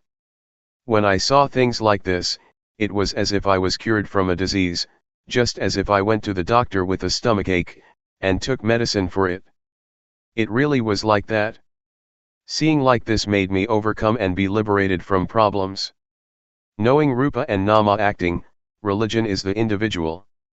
Then I understood that the actions of Rupa and Nama are good, because of this Rupa and Nama, they perform bad actions because of this Rupa and Nama. Whether it is right or wrong depends on this Rupa and Nama. And I understood religion is the individual. An individual means, a body and a mind. People from all nationalities have a body and a mind.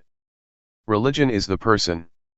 A person acts in a good or a bad way through using Rupa and Nama. One abandons evil with Rupa and Nama. Religion is your life. If one still acts, speaks and thinks in bad ways, one may recite the formula of taking refuge in the Buddha, Dhamma, and Sangha, Buddhang Saranang Gacchami etc., but one won't be a religious person. This is just religion according to registration, one hasn't yet experienced what real religion is. I understood things like this. Oh, real religion means the individual. Religions teach people to do good and to refrain from evil, this is what religion is.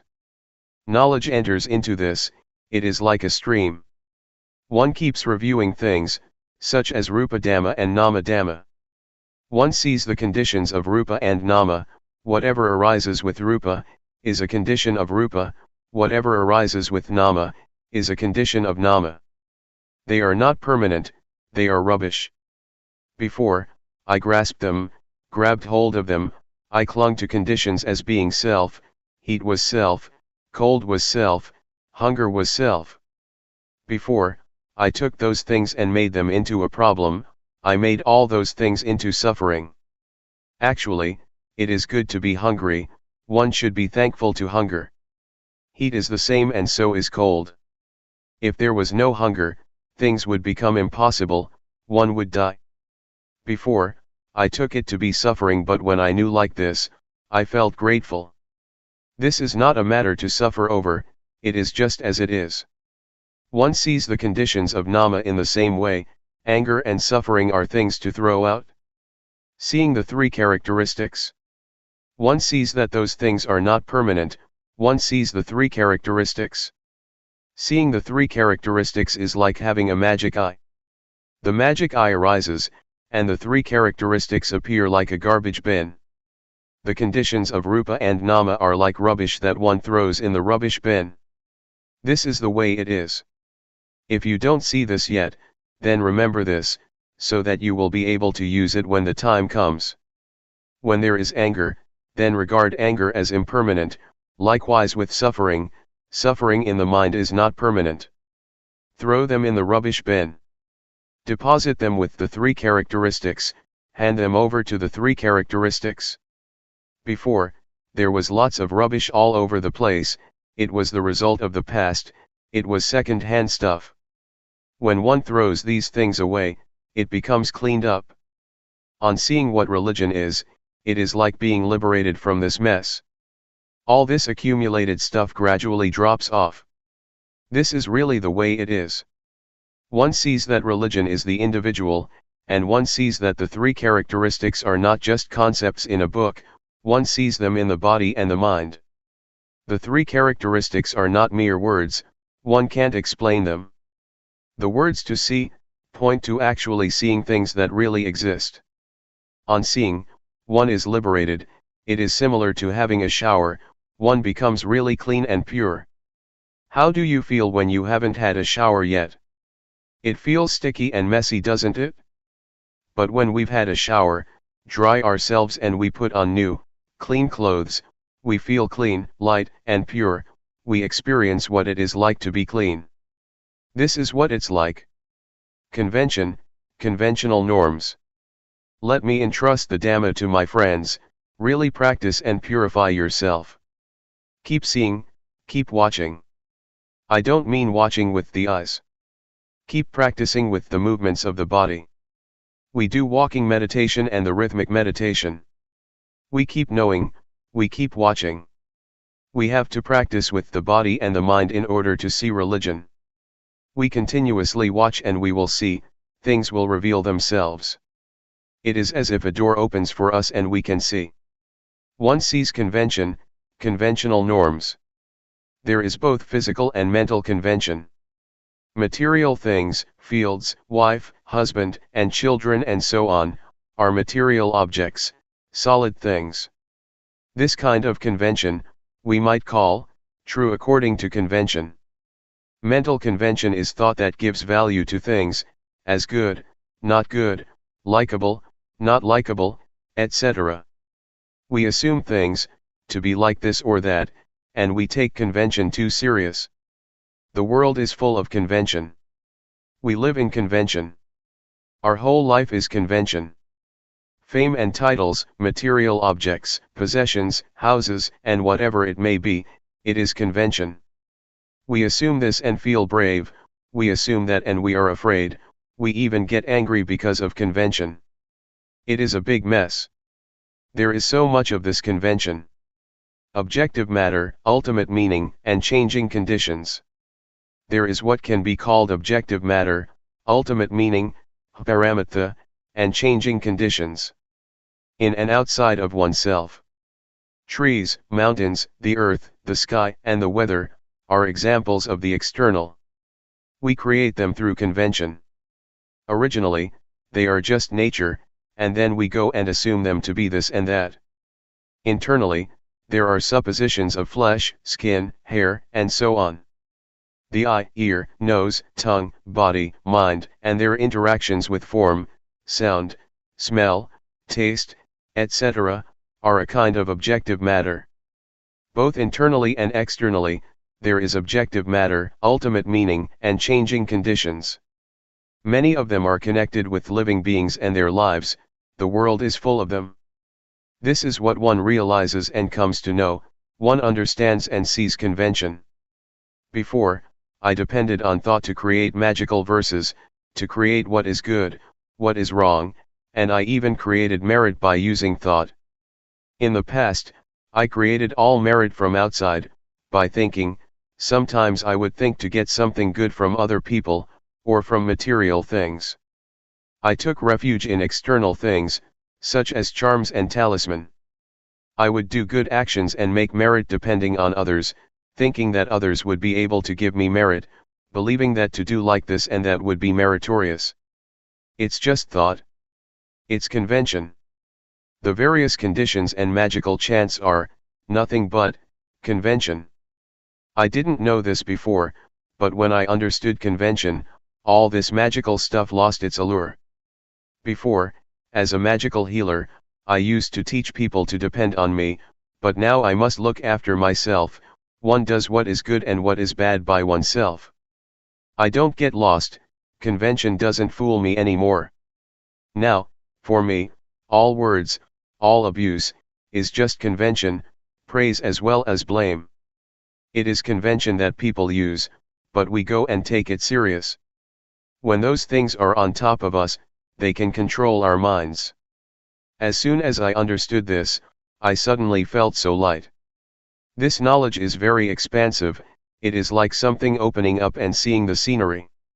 One watches and one really sees, on seeing the truth the mind becomes good. It's not just gladness, it is goodness. The expressway, the freeway. Sitting here, a deer comes up to me. It is watching me. The weather is just great at Carmel, USA. The atmosphere is good, the state of watching is fluent, it is very convenient. One watches all the way from the beginning. One sees, starting with the body and then the feelings. It is an eye, a magic eye, it watches and watches. It is a magic eye indeed. The beginning stages are supportive, they are like cheerleaders that back one up, it makes things easy and convenient. It is as convenient as the roads in America. It is like a freeway, a highway, there are no traffic jams, one can always keep going, one passes easily and doesn't get stuck. These freeways are very big, 8 lanes on each side, and they don't drive slowly, as in Thailand. At least 100 kilometers an hour. But one has to be careful of wild deer, they put up signs, watch out for wild deer crossing the road. One day, as I was sitting in a car going to Long Island, I saw nothing but forest for 3 hours, and I saw a car that had collided with a deer. They've made signs of a wild deer crossing the road, they don't have signs of cows and buffaloes, as in Thailand. Their freeways sure are big and wide. If one practices in the right way, it is convenient. It is right view. When right view arises, everything becomes easy. One can go on, go through. It is like that from the beginning, one steps on the right path and things become fluent, the mind is in a good state. To have the mind in a good state is to have merit. To experience the good mind, the light mind, the mind that sees reality, this is what merit is all about. Seeing like this is to close the door to the bad destinations, one is no longer foolish, one has become smart. Why get angry? One knows now. One doesn't get caught up in bad states of mind, one just watches. As awareness increases all the time, one becomes more and more skilled in it and fluent, even though it is the same old awareness. When we do something, often, it can become an art. A craftsman uses his old saw or knife, but he is skilled and gets better and better. If we were to use his saw or knife, we couldn't do the things he can. It is an art. Athletes are the same, they play for a long time and they become artists, they are fluent and they can be champions. A boxer, for example, when he trains for a long time, can win. Knowing the beginning stages is like a cheerleading team, it gives support to make progress and not to regress. Seeing thought, being a human being. If one practices in the right way and there is right view, right aspiration will arise, and then right action, right effort, and so on. Energy arises and one will see things continuously. One watches and watches and watches. And suddenly, one will see thought. When one sees thought, it happens accidentally. Before, one saw it also, from the beginning of seeing the mind, seeing Dhamma, seeing Rupa Nama is the same. But now, one is suddenly confronted with thought, one really sees it, one sees thought. Before, one saw it too, but not clearly. It was indistinct, one saw it as a stream. But now, one really sees it clearly, one really contacts it. It is hard to express. Thought is something gross, something unjust. On seeing thought, one doesn't just see it and that's all. As soon as one sees thought, the thought collapses, the grossness, and its not being just, cease to be. The unintentional thought stops, it comes to an end. Before, we didn't know thought, but when we see it, the mind rises up. Of this one might say, one has now become a human being. The mind is on a higher level than before, there is a victory. There is no burden, it has put it down. That's what it feels like. It really is hard to describe. I'm now talking about it too fast. Before one has such an experience, it takes quite a while, many days or many months. One knows incessantly and the mind progressively rises higher. One could talk in terms of the mind rising up, or in terms of the mind being purified, being cleaned. When one sees thought, one realizes that one is now a human being. Being a human being is this, it is this state. One sees and understands what angels are, they are not anywhere out there.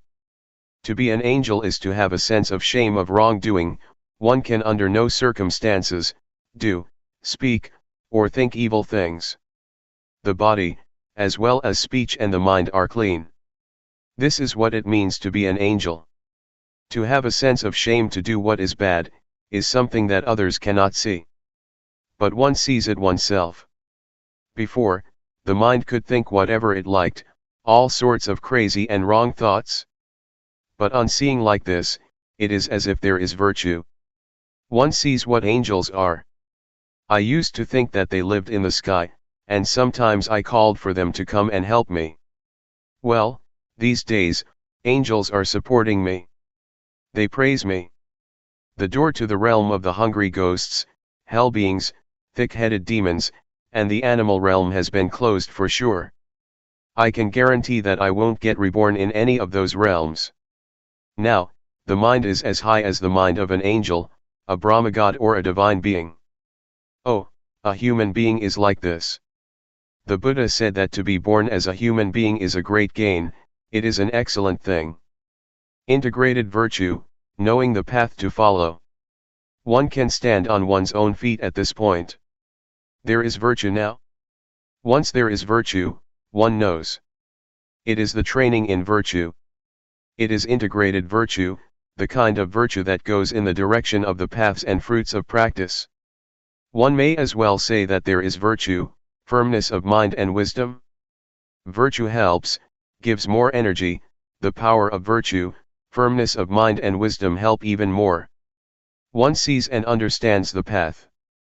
Watching all the way through, this state of watching and seeing, and when seeing, not being caught up, this is the path. One sees and understands this, one gets a foundation here. When one knows the basic stage of Rupanama, one falls in the well of knowledge and joy and analytical knowledge arise, which are defilements due to insight. One sees Rupanama, then the three characteristics, convention, and one falls in the well of knowledge, there is so much reflection in the mind. But I depended on Luangpor Teean, who taught us in the mornings and evenings. He said, watch well, when you see suffering, don't be the one who suffers, when there is happiness, don't be the one who is happy, when peace arises, don't be the one who is peaceful. Know and see these things, don't get caught up in them.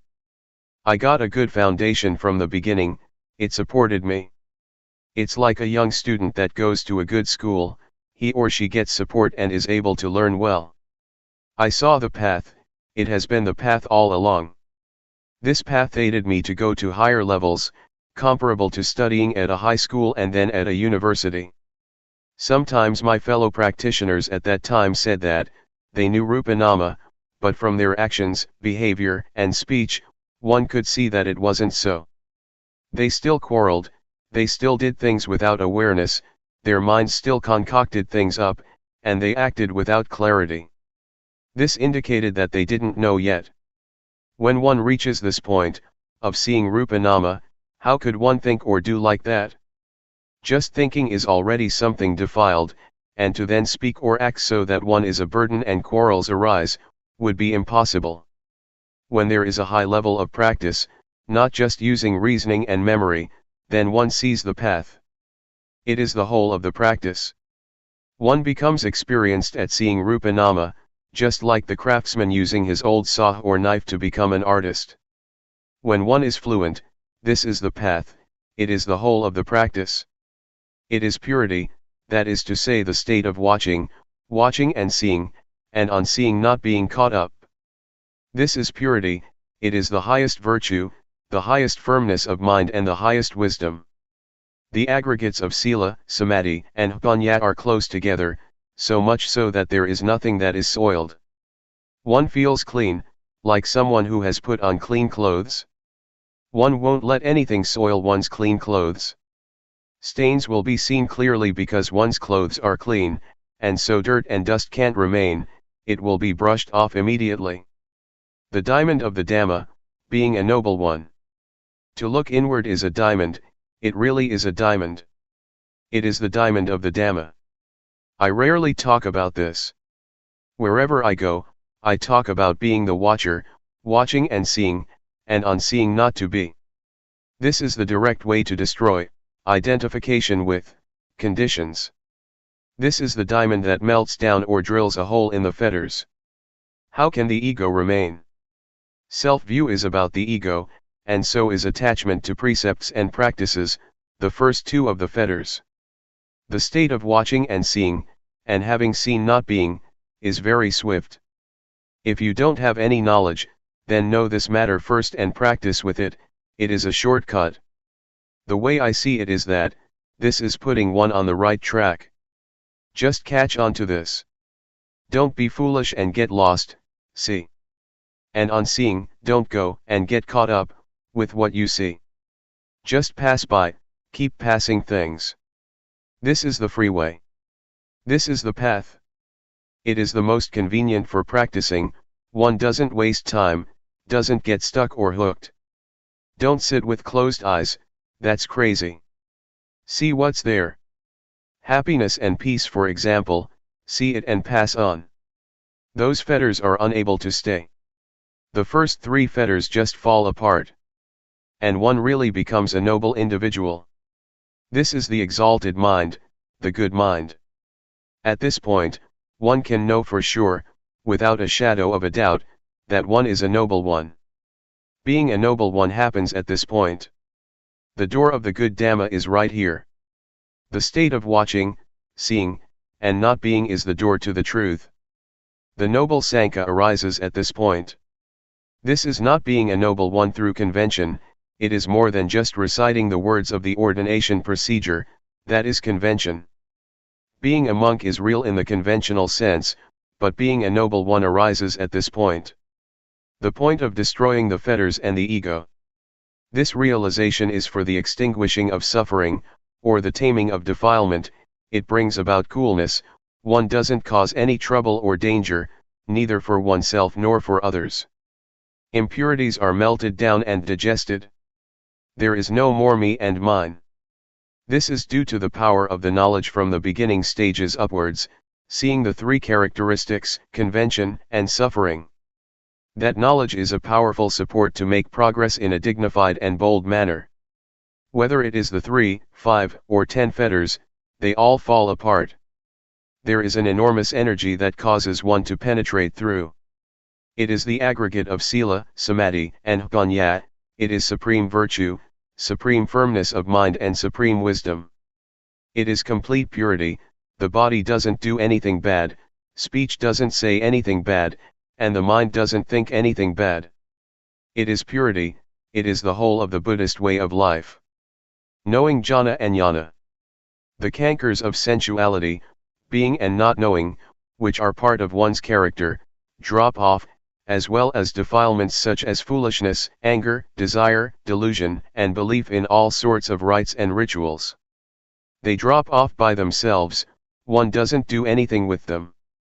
It is comparable to shaking a tree that has fruits in it, the fruits come down by themselves. But some fruits, one has to pick oneself or get them down with a long pole.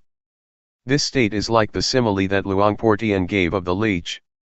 A leech is sucking our blood, if we pull it off, it will come off, but with difficulty, one side of it comes loose but the other side is stuck. But there is a method for this. When we mix some kerosene with tobacco and squeeze it onto the leech, it will drop off by itself. In the same way, there is a method to let defilements such as the latent tendencies, the three cankers or whatever name they may have, drop off. It is not difficult. It happens in a finger snap. Just like a leech. It's like some custard apples that shrivel up and become black, up in the tree. In the same way, one knows and sees sensual desire, desire for forms and desire for what is formless. One understands the jhana, the first, second, third, fourth, and fifth. Each jhana has a certain number of factors, 4, 3, or 2. This is the level of refinement, the level of purity, of not being stuck. Until one is not stuck or attached at all, it is zero. Zero means that there is no value. Let me tell you, it is life where I doesn't have value, nothing is left of it, of the sense of self. Zero. The unlocking, the five aggregates stop working. The development of awareness reaches the state of watching. Jnana or wisdom knowledge is fixed and burns things up, nothing can stand in its way. Purity reaches its perfection. It is natural, it is the law of nature. I don't know how it happened but the lock gets unlocked, it is as if something falls off, as if something snaps. One could say that the five aggregates, namely, form, feeling, perception, volition, and consciousness drop off. Before, they worked together, it was their job to do so, but now, they stopped working, they've come to a halt and they have returned to nature. Everything has gone back to nature. It's all finished, it has stopped. There is nothing left. It feels as if there is nothing left to do. The goal of life has been reached. There is vision of the unborn, the non-aging, non-sickness, and the deathless. The Buddha, the Dhamma, the paths and fruits of practice, Nibbana, and the noble Sangha really exist. This reflects back to my father and mother who painstakingly raised their children. It is natural for parents to do that. They do so in order to let life reach its final destination. Well, it has been worthwhile. This happened at the time of having the midday meal. Usually I didn't have a midday meal, because Luangpor Teean said that he wanted us to practice continuously, and effectively in developing awareness. And so I asked my friends for the opportunity to not get involved in the various activities. In case I would not show up for the meal for over 7 days, then to come and check on me. But if I would fast for 2, 3 days then there was no need to come and ask what was going on. If I wanted to eat I would come, and if I didn't want to eat I wouldn't come. That's what I said. That day, I came for the meal. I had the meal together with Luangpor Teean. As I was eating, I watched myself, there were just processes. A hand with 5 fingers taking a lump of rice and putting it into the mouth was just a process. Talking, eating, sleeping, they are all just processes. They are not intentional actions, karma. It was really utterly finished. After the meal, the other monks all left, but I kept sitting there. Luangpor Teean asked me, "What's up?" I told him, "I've come to the end of things, Luangpor, there is nothing left." Luangpor Teean said, "It's an art, isn't it?" "Yes, it is, Luangpor." Next, Luangpor said, "Just practicing this much and you get these results. Does the Buddha really exist?" "Yes." "Do the paths, fruits, and Nibbana really exist?" "Yes, they do." "Is there a noble Sangha?" "Yes, there is." "Helping people to get rid of suffering is one's duty." Then, he said, teaching people to know like this, is better than making merit by building a monastery, a ceremonial hall or material things. We have to work together, doing our duty to teach people to overcome suffering. This is the profound past of my life. I remember a big tree that gave lots of shade. My hut was on the east side of the monastery. The Buddhayana Forest Monastery. It was there that my life changed. These memories are deeply embedded in my heart. May you listen to these words with earnestness, don't bother about who it is that is speaking the words. In memory of Luangpor Teean. I bow to the Buddha, the Dhamma, and the Sangha. I pay respects to the senior monks and all fellow practitioners, and blessings to all of you lay people and upright men and women. This is the time to listen to Dhamma, as we do every morning and evening. I will talk about things that we are practicing with, things that we can use in our study of the Dhamma. This can bring about a balance, a point of understanding and realization. The more we take the opportunity to practice, to develop awareness, to make contact with awareness, to let the body experience awareness, the more we see delusion. What is delusion? How does the experience of awareness differ from delusion? It is a lesson for us to see these things that are happening within. Being aware is to experience things directly, it is not thought. It is not reasoning, or anything to do with like and dislike, that is not the way we study. Rather, we practice. We have the intention to build up awareness. Delusion is ahead of us, but we see it clearly. Delusion can come from many causes. It can come from thought, or it may arise by way of the eye, ear, nose, body, or mind. Both internal and external conditions are involved. Delusion arises, even though that is not our intention. We see it. This state of seeing is a realization. Anything that one realizes is a matter of practicing Vipassana. To meditate means to develop a lot of awareness. Being diligent to know, is what meditation is. We recognize when there is no knowing. For example, we see feelings, we didn't ask for them to arise, they arise by themselves. They arise in the body, rupa, and in the mind. We see them, we don't deny anything whatsoever. We don't deny what arises, anything that is connected with the body and the mind. This is the way that Luangpor Teean teaches. And so we follow what our teacher says. He is our example. He would teach and he was an example by his behavior. This is what we take as our standard. We can learn through external means such as the movements with arms and hands, we can learn to feel the movements. This is what Luangpor Teean taught. And further, he taught to see the various changing conditions, such as thoughts and feelings, and to not be caught in them. For example, thought, to see thought, not to go into thought, to see the mind thinking. He taught very clearly. But some people don't understand, the words are easy to say but when we practice, we can't do it. We use thought in our practice, which only messes things up. Luangpor Teean said to know in a direct way.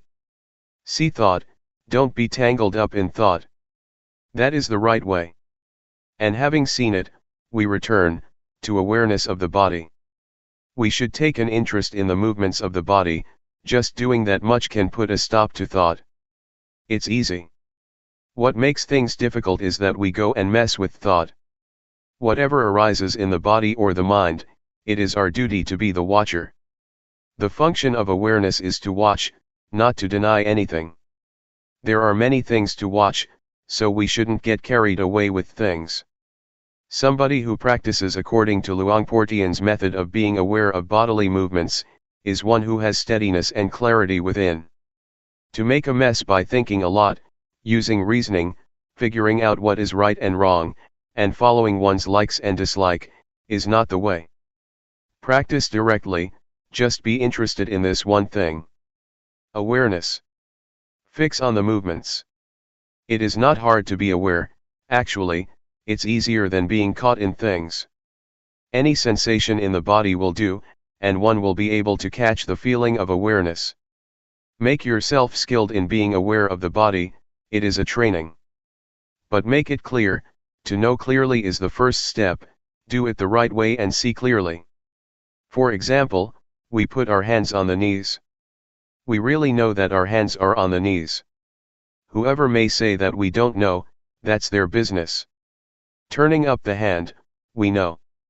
The objects that we know really exist. They are objects that we experience for ourselves. Raising the arm, we know, it is a clear knowing. It is an answer or solution in itself. However we move, we know.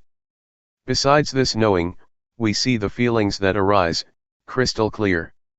We don't get caught up in feelings.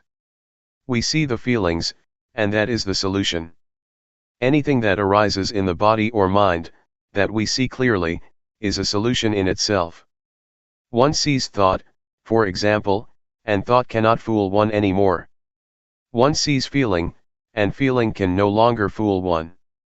Every time that something arises, one is ready to respond. One gets a foundation that makes one pass on all the time. If one gets caught up in something, it stands out. For example, one becomes happy or sad, and there is a self in those feelings. Or there is a self in thought, thought takes us to right and wrong, to like and dislike, and so it becomes a long story. But if we just see it, it is very short. Just knowing it, oh, I know already. Whatever thought it may be, it is just thought. Whatever feeling it is that arises, it is just feeling. It is not anything else. But when we are not aware, we don't know, we don't see it. And we are fooled by the convention in thought and feeling. If we catch on to the main principle, the development of awareness through using movements, is extremely convenient. The various postures are a big aid. There are many ways to escape. There are so many occasions to find a path. But if we go and think about practice, getting involved in what we like and dislike, then it becomes a long story. For some people, just ordinary thinking is already a problem, and everything gets messed up. But if one knows, there is no problem. We just simply see that the mind thinks. This is thought. Then, we can return to the movements. We keep watching and wisdom arises, seeing the body and the mind gives rise to wisdom. But in the beginning, maybe nothing will happen. But establish a foundation, by making the movements with the hands and arms. The ability to watch will develop itself. A discovery will take place. One discovers that the body really is, just, rupa, there is not any self to be found there. Rupa is part of nature, and many conditions manifest in it. Feeling, for instance, is a condition of rupa. Heat, cold, pain, and hunger, are conditions of rupa, and so we solve these problems. Once we have a foundation and we see that they are conditions of rupa, we become skilled.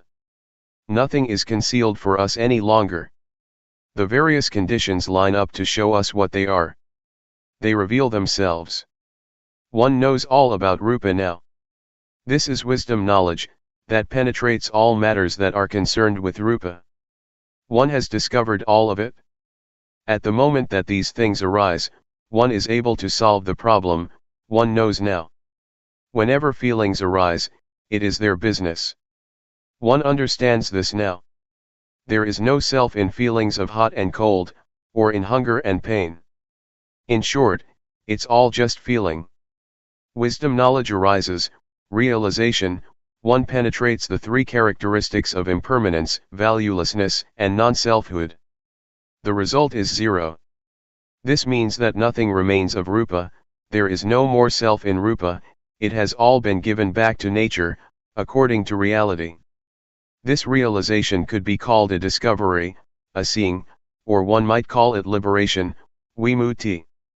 As soon as one sees clearly, liberation takes place automatically. Just as when we see a snake, the snake doesn't bite us. Or when we see thorns, we won't step on them. The state of seeing is the most excellent thing, it is sufficient, it is virtue, firmness of mind and wisdom in itself. The state of seeing is insight meditation in itself. The various conditions don't delude us. We're smart in the ways of Rupa, they disclose themselves. Nature teaches us. It teaches us what impermanence, valuelessness, non-selfhood, heat, cold, happiness, suffering, etc., are like. This is wisdom. One understands all things. Nama, or the affairs of the mind, are the same. When one sees Rupa, one will inevitably see Nama. One sees that they are a pair, they are both movements in a person who is not dead. These movements, especially thoughts, can be poisonous and dangerous, if we don't know and understand them. Then it becomes a big deal. But the bottom line is that, it is all just nama dhamma, mental phenomena. Someone who is still alive tends to think. And thought is not anything mighty. But in particular, unintentional thoughts make up a long story if we are not aware. It is the birthplace of many, many things. Defilements, craving, lust, anger, desire, delusion, love, hate, and so on. All these things are rooted in thought. There are two kinds of thought, stealthy thought and intentional thought. Intentional thoughts, naturally, come to an end. Nobody wants to intentionally think. But the sneaky thoughts are like rubbish. They are sankhara, conditions, formations, they are the cause of suffering, samudaya. These thoughts arise by themselves, without us having intention. Mental conditions work very diligently. The Buddha compared them with a potter. Things that arise from sneak thoughts, are like the shapes and forms that a potter produces. Whatever pots and things the potter makes, big or small, beautiful or ugly, they all have to break, eventually. Whatever arises from thought is not permanent, and is not self. We are the ones who lose ourselves in them. For example, a thought arises and we get angry. Anger is impermanent. It is a condition, it is a cause for suffering to arise. Whatever is a condition is impermanent. One can foretell it, that the condition will pass away. Face conditions with this fact. In this way, they won't establish themselves. It means that we know in time. It is like watching a conjurer. If we have sharp eyes and know what's going on, we don't believe his tricks and it is not fun. The more he performs, the clearer we see what he's doing. We see the deception. What is happening in our minds is just the same, we see what happens clearly. We see the trickery, maya, of rupa nama, of objective matter and all kinds of changing conditions. We realize this. We don't go along with it. And so it stops. We are free now. This really is topmost wisdom. The method of developing awareness by making use of movements is a shortcut, it is straight and suitable for everyone. It is a universal principle. Everybody has the same problem. As soon as we can catch the feeling of awareness, we all become one being. For example, if we are aware while sitting here, then we all are one person. The feeling of awareness is exactly the same for everyone. But when we are deluded, we are different people with different states of mind, feelings, thoughts, and so on. At one time, I went to teach meditation at Harvard University in the States. There were many students there. I didn't teach anything much, I just told them to do the rhythmic meditation for 10 minutes, so that they would know the sensations of bodily movements. When they stopped, I asked, "Just now, where were you?" Many of them answered that they were with awareness. When we are with awareness, we are one, we are the same. This is something that is possible. We are then beyond sex, nationality, and language. Among the people who were practicing, there were Chinese, Thais, Cambodians, and many other nationalities. They were all very clever students. This is one of the most famous universities in the world. If one is not especially intelligent, one can't study there. In Thailand, we have a doctor who took ordination at Sukatho Forest Monastery, the place where Luangpor resides. He got a PhD at Harvard. He was the one to take us there. He also gave the same answer. Awareness is not male or female, it is not young or old, it has nothing to do with being a monk or a layperson. Awareness is awareness. To whom does awareness belong? It belongs to one who knows. Whoever knows immediately has awareness. And what's it like to be aware? Well, there is no delusion. Delusion diminishes in proportion to the amount of awareness one has. One can solve and avoid delusion and problems. There are immediate results. When one is aware, one doesn't have to wait for results. Whenever we are aware, we get the results straight away. No need to wait for an hour or tomorrow. It is Adhiṭṭhāna, to be experienced individually, right there. We turn the hand up and we know, we raise the arm and we know. It is not like planting rice, pepper, or whatever, that takes a year or half a year. But with developing awareness one gets results immediately. Whoever is very diligent will get lots of results. But some people seem to be diligent in getting deluded. This tends to happen because when we start focusing on awareness, thoughts are pushed to the surface. This deludes us in all sorts of ways. So try to make awareness crystal clear. Don't let it be 50% awareness and 50% delusion. In developing awareness one needs to stay with things and to make things clear. No matter what it is that we're training in, be in time and make it clear. Whether it is science, art, handicraft, or meditation, if we keep up with it and follow it through, we will understand. Sometimes one can even know beforehand. Knowledge about meditation is the same as other kinds of knowledge, try to make it very clear. One half of awareness and one half of delusion is no good. Some people are caught up in a lot of things while doing the rhythmic meditation. Some people even chat and joke with others while practicing meditation. They just perfunctorily make the movements. There is no intention and no attention. This is not meditation, and there won't be results. We have to add intention to the movements. We have to be attentive in order to know, this is called making effort. When delusion arises, we pay attention, so that the knowing arises. This is putting forth effort. Effort means to have the attention, to always be aware. The attention that makes one know all the time could be called samadhi, firmness of mind. When there is delusion and one makes effort to know, one changes delusion into knowing, this is called wisdom. Sila, samadhi, and panya, all come together at this point. If we start off in the right way, we'll do just fine and it won't take long. But if we don't start off in the right way, we'll be confused and unclear. Even sleepiness is a big problem for some people, or restlessness. One girl said to me, "Oh, today, it was a real hassle, I had so many thoughts." If we practice in the right way, it's not like that, we can solve it in a finger snap. It is not difficult at all to deal with thought, it's easy. Some people concoct up all sorts of things.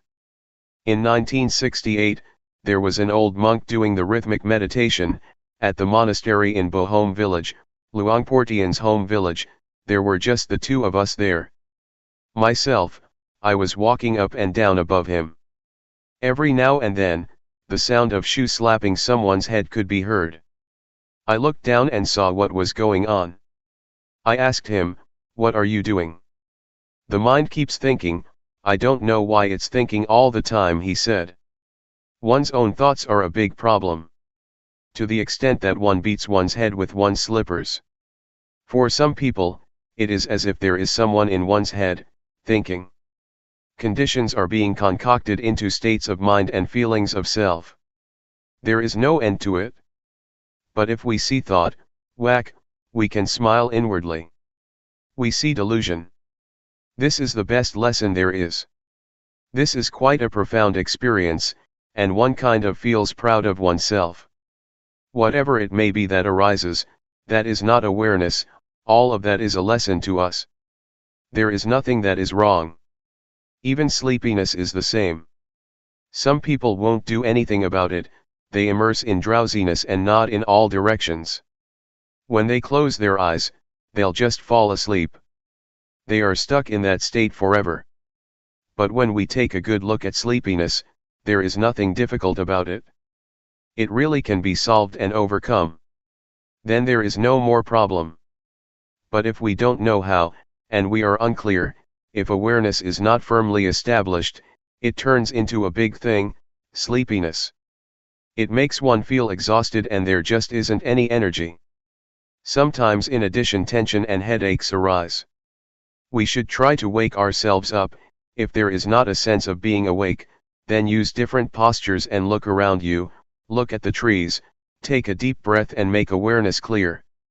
Then, it is not a big thing. It is refreshing to see sleepiness.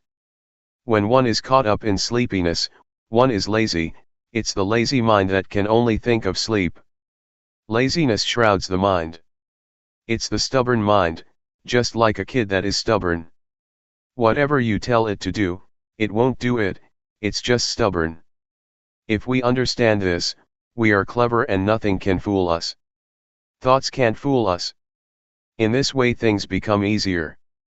In our entire life, there are only just two things, knowing and delusion. Just these two things. This is the conclusion, knowing and delusion. The cause for sleepiness, defilement, greed, hatred, craving, lust, worry, happiness, suffering, etc., is delusion. Delusion is the cause. There is no method to practice with delusion. Don't even try it. But the way to deal with delusion is by building up awareness. Only sati is able to clear up delusion. Delusion is the biggest of the defilements. If compared to the index finger, the middle finger, and the ring finger, delusion is the middle one. If there is delusion, anger, desire, love, and hate can arise too. Therefore delusion is the mightiest. When delusion is present, one is ready to be angry, ready to desire, etc. One inclines in the direction of the various impurities. The only method to do something about delusion is to be aware. It is very easy. It is the path. One sees and discovers the path. The method of developing awareness by making use of movements is applicable to everyone, regardless of sex, age, nationality, and language. It is a universal principle. Whoever tries it out won't be able to deny it. Nobody can deny it because it is a true principle. We have Luangpor Teean as our example, as our model. His life was exclusively devoted to the development and practice of awareness. I'd tried out several methods when I found out about this one. I was very satisfied with it. It was good enough for my life. One time some Westerners that were teaching their religion came to the place where I was teaching in the USA, together with their students. They were standing outside the room I was in, about 8 people. They asked to interview me, through the translator. I said, all right. They came in together with their disciples. They stood there and asked me, what is it that you know? You come here to teach, so what do you have to teach? I first told them to sit down. Then, I told them, I know myself. What does somebody who knows himself know? They wanted to know. So I told them to put their hands on their knees. Know when turning up the hand, know when raising the arm. This is knowing oneself. They tried it out. They knew once, twice, and on and on. I said in English, aware, aware.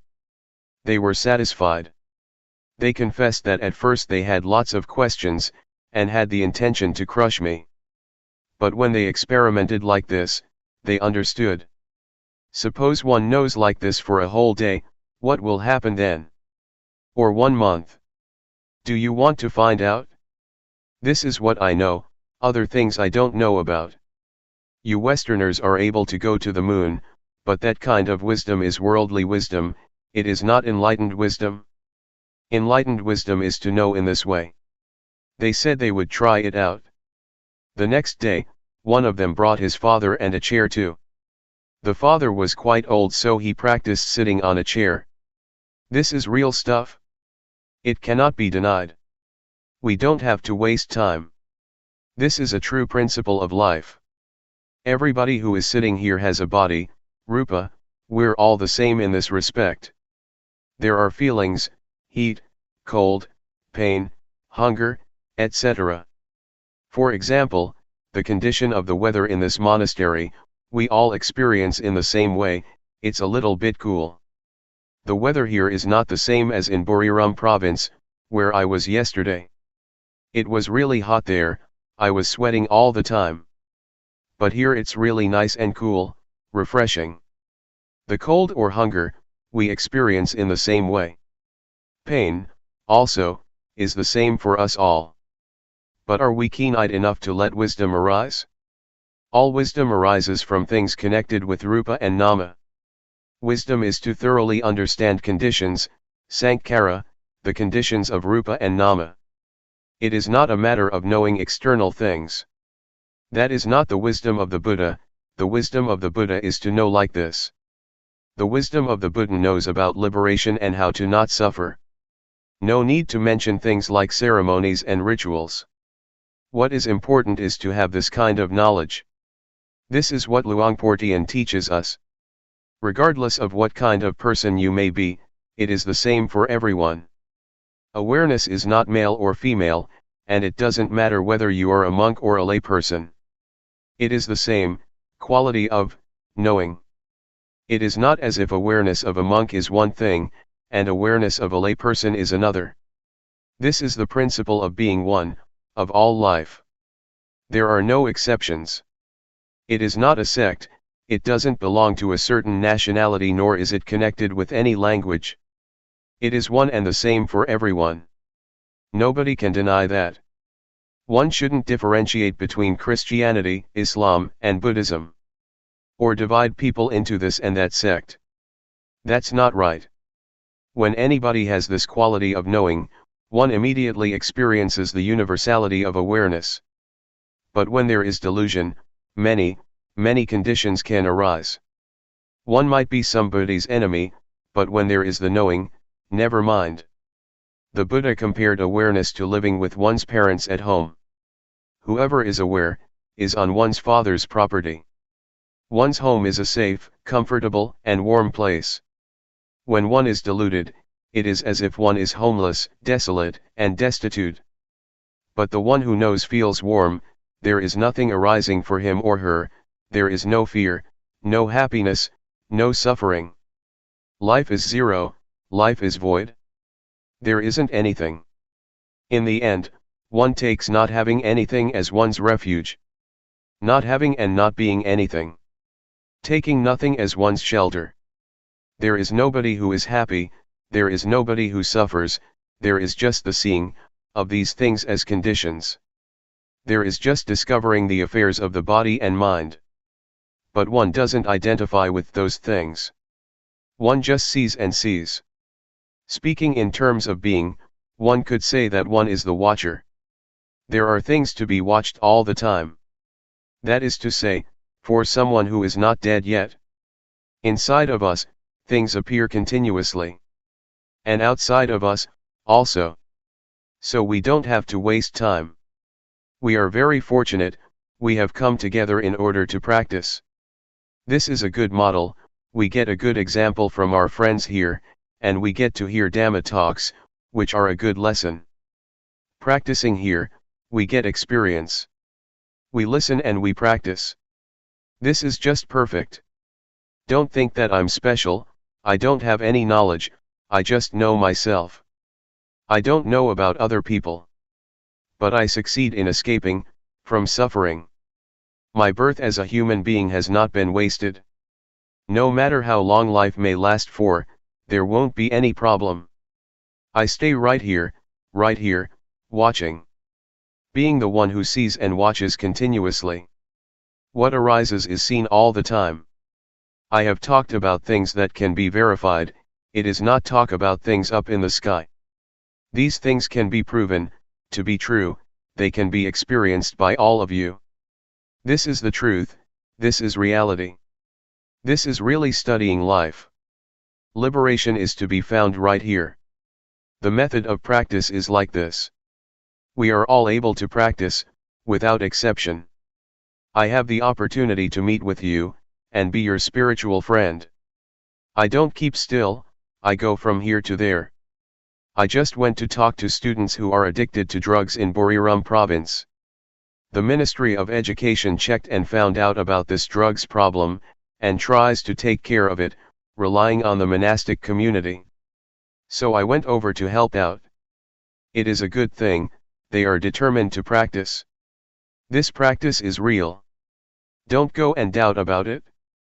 This is a genuine life principle.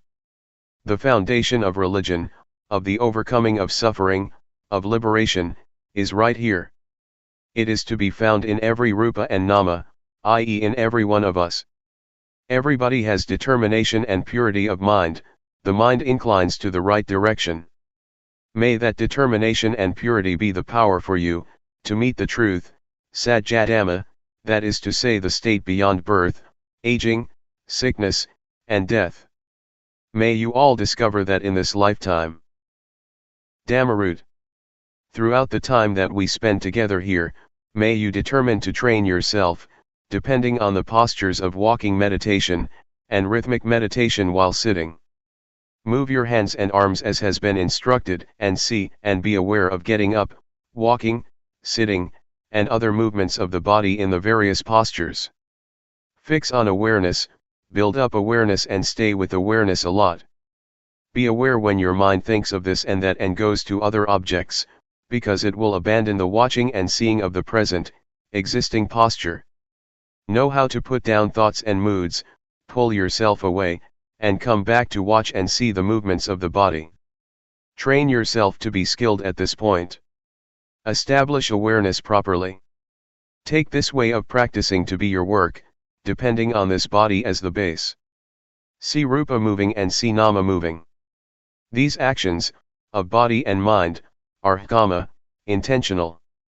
Train to see the basics of life. The first aspect of life that we will really see is rupa and nama. See it like this. Know which part is rupa and which part is nama. Rupa is this body of ours, that moves to and fro in the various postures, such as walking and sitting. Nama is feeling and thought, that which orders the body to move this way and that, it orders one to love, to be angry, to be delighted and to be sad. It orders one to go here and there.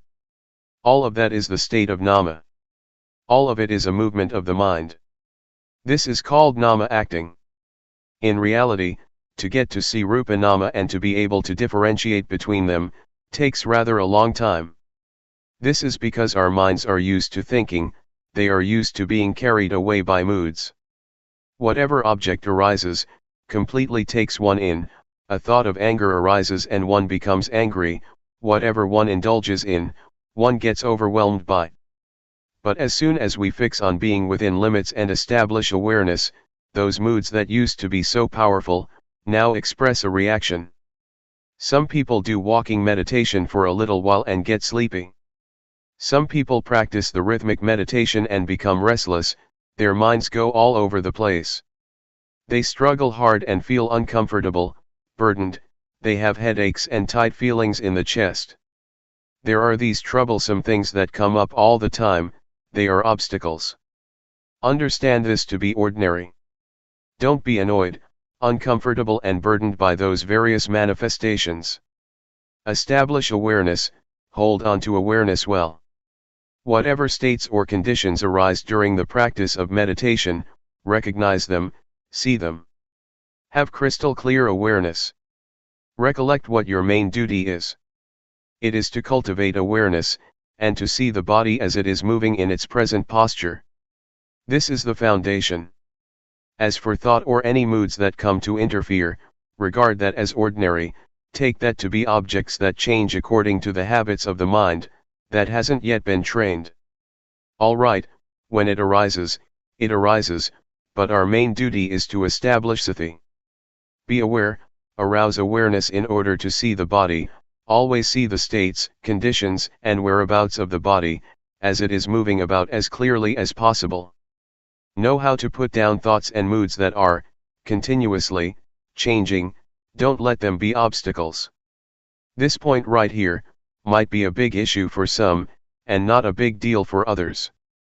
Characteristics and conditionings, tend to vary according to previously accumulated habits. Sometimes the thoughts and moods that interfere are quite powerful. They might make one's mind think in line with them, until one is fooled and forgets oneself. The mind wanders away, it gets really fascinated with those things. Never mind. When we realize it, and are newly aware, be careful. Come back to fix on awareness and keep on practicing.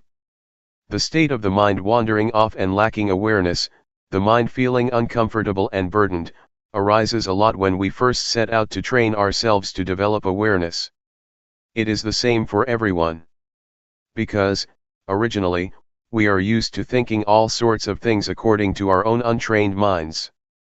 Therefore, it is going against the stream of our old habits to try and establish and arouse awareness. So, it is ordinary that there are various obstacles. In the beginning, we must depend on devotion, and put forth a lot of effort to train and establish awareness, so that one gains awareness. Be determined to make effort with walking meditation and sitting, doing the rhythmic meditation. Make movements with the body and train a lot to be aware. Never mind if the mind loses awareness, and thinks of this and that 100 or 1000 times. Regard yourself as somebody who is still new at the training. Inspire yourself. Try and do the best you can. Keep establishing awareness consistently. When you lose it, you start again, you lose it again and you start once more. The state of delusion and forgetting often, and then being able to re-establish awareness, makes one begin to be able to differentiate, and one gets to know what one's heart and one's real character are like. One begins to understand how to adjust one's own mind to be aware. One knows how to put down changing thoughts and moods. These experiences teach one to re-establish sati faster and clearer. Awareness becomes more and more prominent, as long as one tries and puts forth effort. We now begin to really discern our states of mind, the states that are conditioned by thoughts and moods, and the state that is governed by awareness. We have more ability to know our own moods in time. And there is more awareness as well as awakeness. The conditions, of feeling uncomfortable and oppressed, of doubt and confusion, of restlessness and giddiness, and of feeling fed up, that used to be there, gradually begin to fade out, with each moment that our sati sampajanya begins to awaken more and more. Until finally, when we really have aroused awareness, and a sense of being awake firmly, we see the existing rupa and nama clearly. That's it. We now get to know about life. We get to know suffering, dukkha, the suffering of rupa and nama. We will understand that rupa or the body is a lump of suffering. It consists of parts that are always moving and changing. One really sees the unfolding of the various states, conditionings, and processes of the body clearly. Breathing is suffering, it is a conditioning, it is dukkha, it is an ordinary state that happens by itself. Swallowing saliva, blinking the eyes, opening the mouth, eating, lying down, taking a shower, putting on clothes and so on, is all dukkha. They are ordinary conditionings of the body, that happen by themselves. Most people have never seen the states of the body, and the course that it takes, according to reality, like this. And then, through ignorance, we create another kind of suffering to mess up our lives, namely nama dukkha. Nama that we have not trained yet, nama that thinks according to what one likes, wants, and desires, nama that is still full of attachment, concocting up thoughts and views based on a self. This is another kind of suffering that we don't know about yet. This is a kind of suffering that is something unfortunate in our lives, that we have never studied or tried to understand. This nama has never been trained, has never treated rupa, nor one's own life fairly. But as soon as we see, train, and refine ourselves, and we know how to arouse and establish awareness, waking ourselves up, the very quality of sati acts as the judge. It is the most honest court. The kind of suffering that doesn't arise from dukkha, from the natural state of the body, awareness discerns it. Awareness brings it to a halt. Nobody can stop dukkha, the ways of the body and of life. Those states just happen, We have to be aware of those conditions, to acknowledge, deal with them and look after them, so that there is a state of normality and happiness for as far as conditions allow. But the suffering that is due to thought, that is due to nama, that is due to all kinds of wants and desires, is a state that is something untoward. It arises because of our thinking and our beliefs. This is what awareness sees. It stops and pacifies that kind of thinking. Awareness knows how to put down and pull oneself away from thoughts, in those circumstances.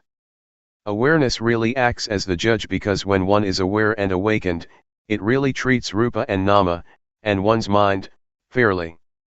One's life begins to be different from how it used to be. Before, one used to be a slave of moods and desires, and one used to fall in the trap of thought all the time. Thoughts, speech, and all actions used to be dictated by moods, by one's own character, every moment, every time. But now the time has come to wake up and establish awareness. Our body then has more freedom. One doesn't have to be under the power of desire anymore. Like if one was addicted to cigarettes and betel nut, and used to roam around and booze. One has been a slave all the time of desires, to have and be on the sensual plane. As soon as one is awakened through sati, one abandons that sort of behavior at once. Awareness knows how to differentiate, and it knows how to properly reflect. It really sees things. Oh, this clearly is suffering. How could I indulge in those things and be such a fool? The things that one used to wallow in and be intoxicated with, really drop off our minds. There is no more desire for cigarettes, betel nuts, and booze. One completely does away with those things. For example, myself, I used to be someone who believed in superstition, and I trained myself, until I was an occult healer. I used to calculate auspicious occasions. I had all sorts of amulets and whatnot, a complete mess.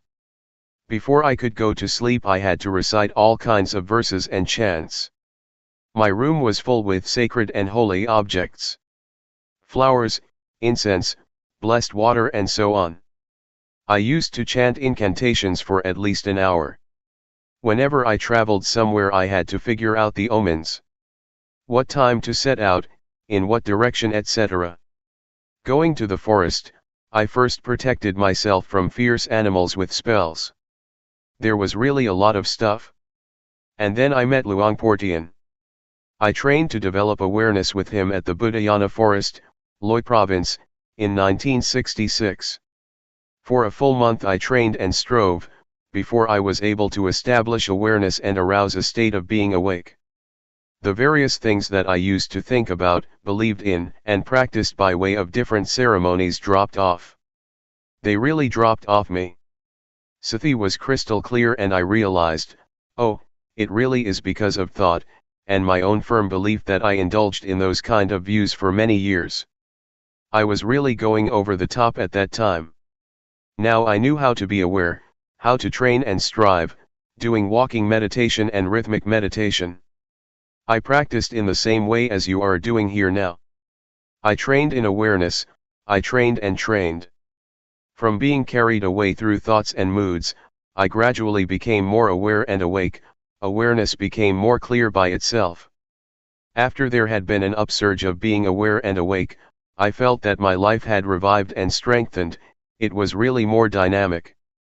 I felt that my mind was happy and at ease. Many conditions certainly were more distinct than before. It felt like a mountain or a heavy weight, that had been weighing down my mind for ages, had been lifted off my life, almost completely.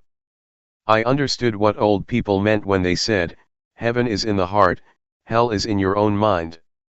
This took on a profound meaning for me. Awareness stood out. It felt as if being aware and awake happened by itself. I didn't have to support it as much as when I first started out. Whatever I thought, said, did, the movements of the body, doing walking meditation, I really did all of it with awareness. I saw states, processes, and the proceedings of the things I thought and did, in a refined way. Regarding the thoughts and beliefs that I used to cling to, moods of love, like, anger and delusion, in fact, they didn't disappear from the mind in one go. It just felt that they had diminished a lot. They were not powerful, they were no longer the boss like before, when I couldn't establish awareness yet. Desire and ambition were still there, latent. They still showed their faces, once in a long time. Sometimes I would still think about this and that, without awareness. Even though I could establish awareness, and was well aware and awake, I still felt that I didn't have complete freedom from love, like, anger and delusion. Luangpor Teean warned to be careful of those things, to be careful of thought, and to be careful of the defilements of a practitioner of insight meditation, namely, being stuck on refined states of mind, such as too much joy, too much delight, too much peace and coolness, stuck on images that would appear, stuck on knowledge of this and that. All these things one should be careful of and not heedless, forgetting oneself and being fooled by them. And so I had to put forth more effort, but I felt that it wasn't as difficult and burdensome as in the beginning. This latter part of the practice could be called working with the mind. For the method I still used the posture of moving the body as a base, this is the sign for fixing on awareness. But now I felt more at ease. I would do the walking meditation in a leisurely fashion, and I would move the hands and arms in a relaxed and agile way. I was aware and saw the existing states and conditions of the body. The movements were very clear. There was no laziness or feelings of wanting to quit. There was no boredom, no uncomfortable feelings or dissatisfaction. And there was no confusion as before, at the beginning. But there were some occasions that my mind thought about things.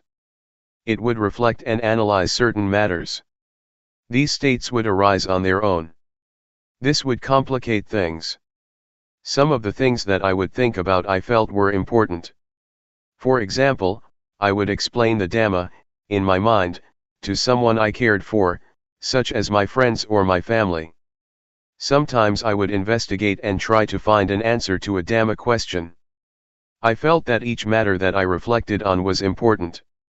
And so, at times I would forget and just get caught up in thinking. The various thoughts that would appear at times were old habits.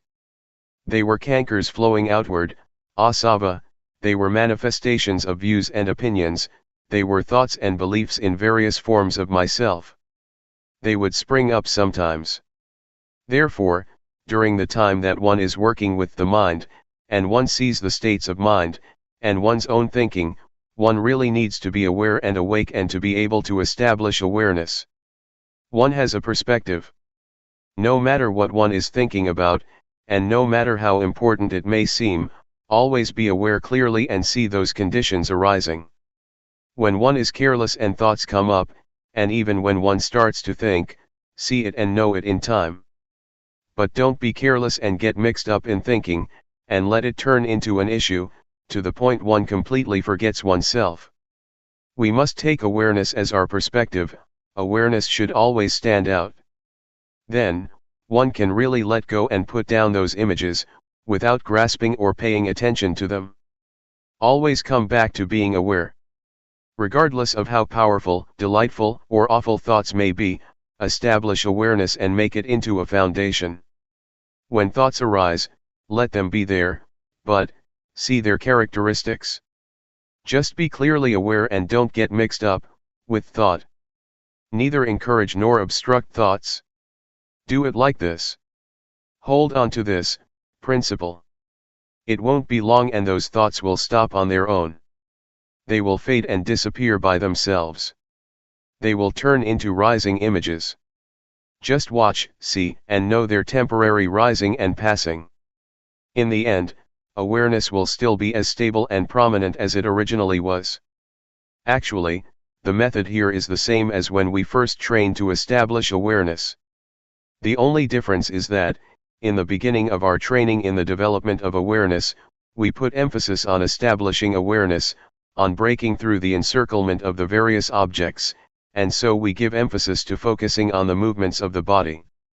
We do this exclusively in order to have a foundation, or sign in training in the setting up of awareness.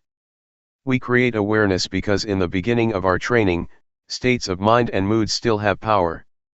We are still accustomed to thinking, and this gives rise to some kind of mood that we are familiar with from the past. So we are not yet interested in watching and seeing thought, as we are in the later stages of working with the mind, because one who is not able to establish awareness is like someone without a place to stand. One easily loses one's footing and slips. When we watch thought or powerful moods, we get drawn into feelings of like and dislike. We tend to get carried away with things that look as if they're easy to watch. We can't yet differentiate between the object and awareness. Even though we know and see that we experience a certain condition, we are still not able to give it up and put it down. For this reason, one is taught to make effort with one aim, namely to train in order to be able to establish awareness, to be aware and awake, to be ready, including all things. This is the priority. Make use of the postures and movements of the body as signs and exercises to train in focusing on awareness. No need to be very concerned with thought or your state of mind. When we get to the point where we have established awareness, the mind is awake and we have a perspective on life, that's it. Now we have the ability to face thought, to see the mind, to see the stream of our own thinking in a straightforward way, without our mind slipping and sliding, getting caught up in thoughts. Therefore, only someone who knows how to set up awareness will be successful in working with the mind, someone who arouses both awareness and a sense of being awake. This period is important for getting to know oneself in a straightforward manner. One comes to know how to let go and put down one's moods, thoughts, beliefs, and conceited opinions, really becoming absolutely free. What kind of character and disposition did we used to have? What kind of things did we think about and believe in? To what extent did we have moods of love, anger, and delusion? We will really see our mind states, clearly as they occur, in a simple way. From the conditionings of mind that come up in thoughts, turning into moods, issues, and various matters, periodically or momentarily, Adhiṭṭhāna, knowledge and vision, arises, one really gets to know oneself. Oh, this is how I think, I get angry this much, this is what I believe in. One will see conditions one by one, according to the thoughts that appear momentarily, relying on the perspective of life, the main principle, knowing how to establish awareness, being in control with awareness and being awake. The mind doesn't flow and comply with the moods and thoughts. Wisdom knowledge will arise within us, and we will be able to reflect and differentiate between desires and reality.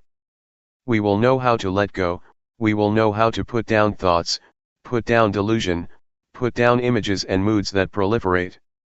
We can pull ourselves out of thoughts and beliefs we used to cling to, and were firmly convinced of. Clinging is loosened and one returns to awareness that has never been so striking before.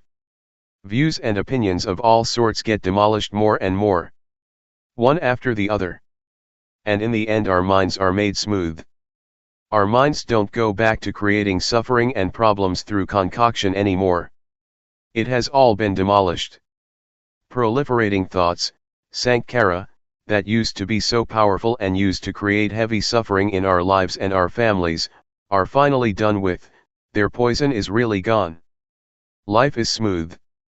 One is able to conduct one's life with intuitive awareness, sati sampajanya, as the prominent factor. One is able to be creative and perform one's duties and obligations as one should. One is calm, composed and endowed with discretion. One is able to reflect and discriminate A from B. One is really absolutely free and independent. Well, what I've said today was an introduction, and a pointing to a line of practice to train oneself. I have made known the teachings of the Buddha and done the duty of a Buddhist. I have done what a bhikkhu, monk, should do. There is the saying of the Buddha, arogaya paramalabha, being free from disease is the greatest gain. This refers to what I've been talking about, it refers to our lives, it refers to this method of practice. In the old days, the monks would go all over the country, and propagate the teachings on the end of suffering in the marketplace, or wherever many people would gather. It is the highest gain. It is eternal life. I think that I have performed my duty in a complete way, and have satisfied the request of the abbot of this monastery. This talk was given in a branch monastery in the south. May all of you, who have lent an ear, take up what has been said for contemplation, and put the various reflections and perspectives into practice. Determine to train and cultivate yourself, so that you will attain the paths and fruits of practice according to your aspirations.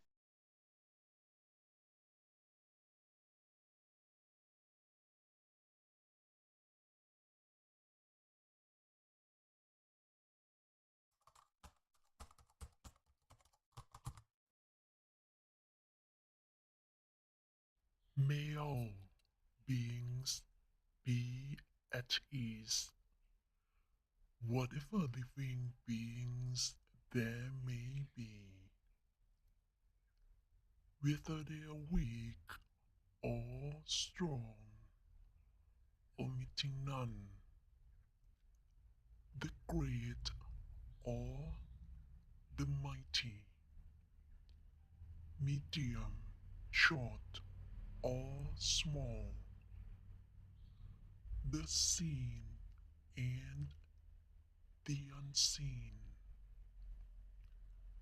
those living near and far away, those born and to be born. May all beings be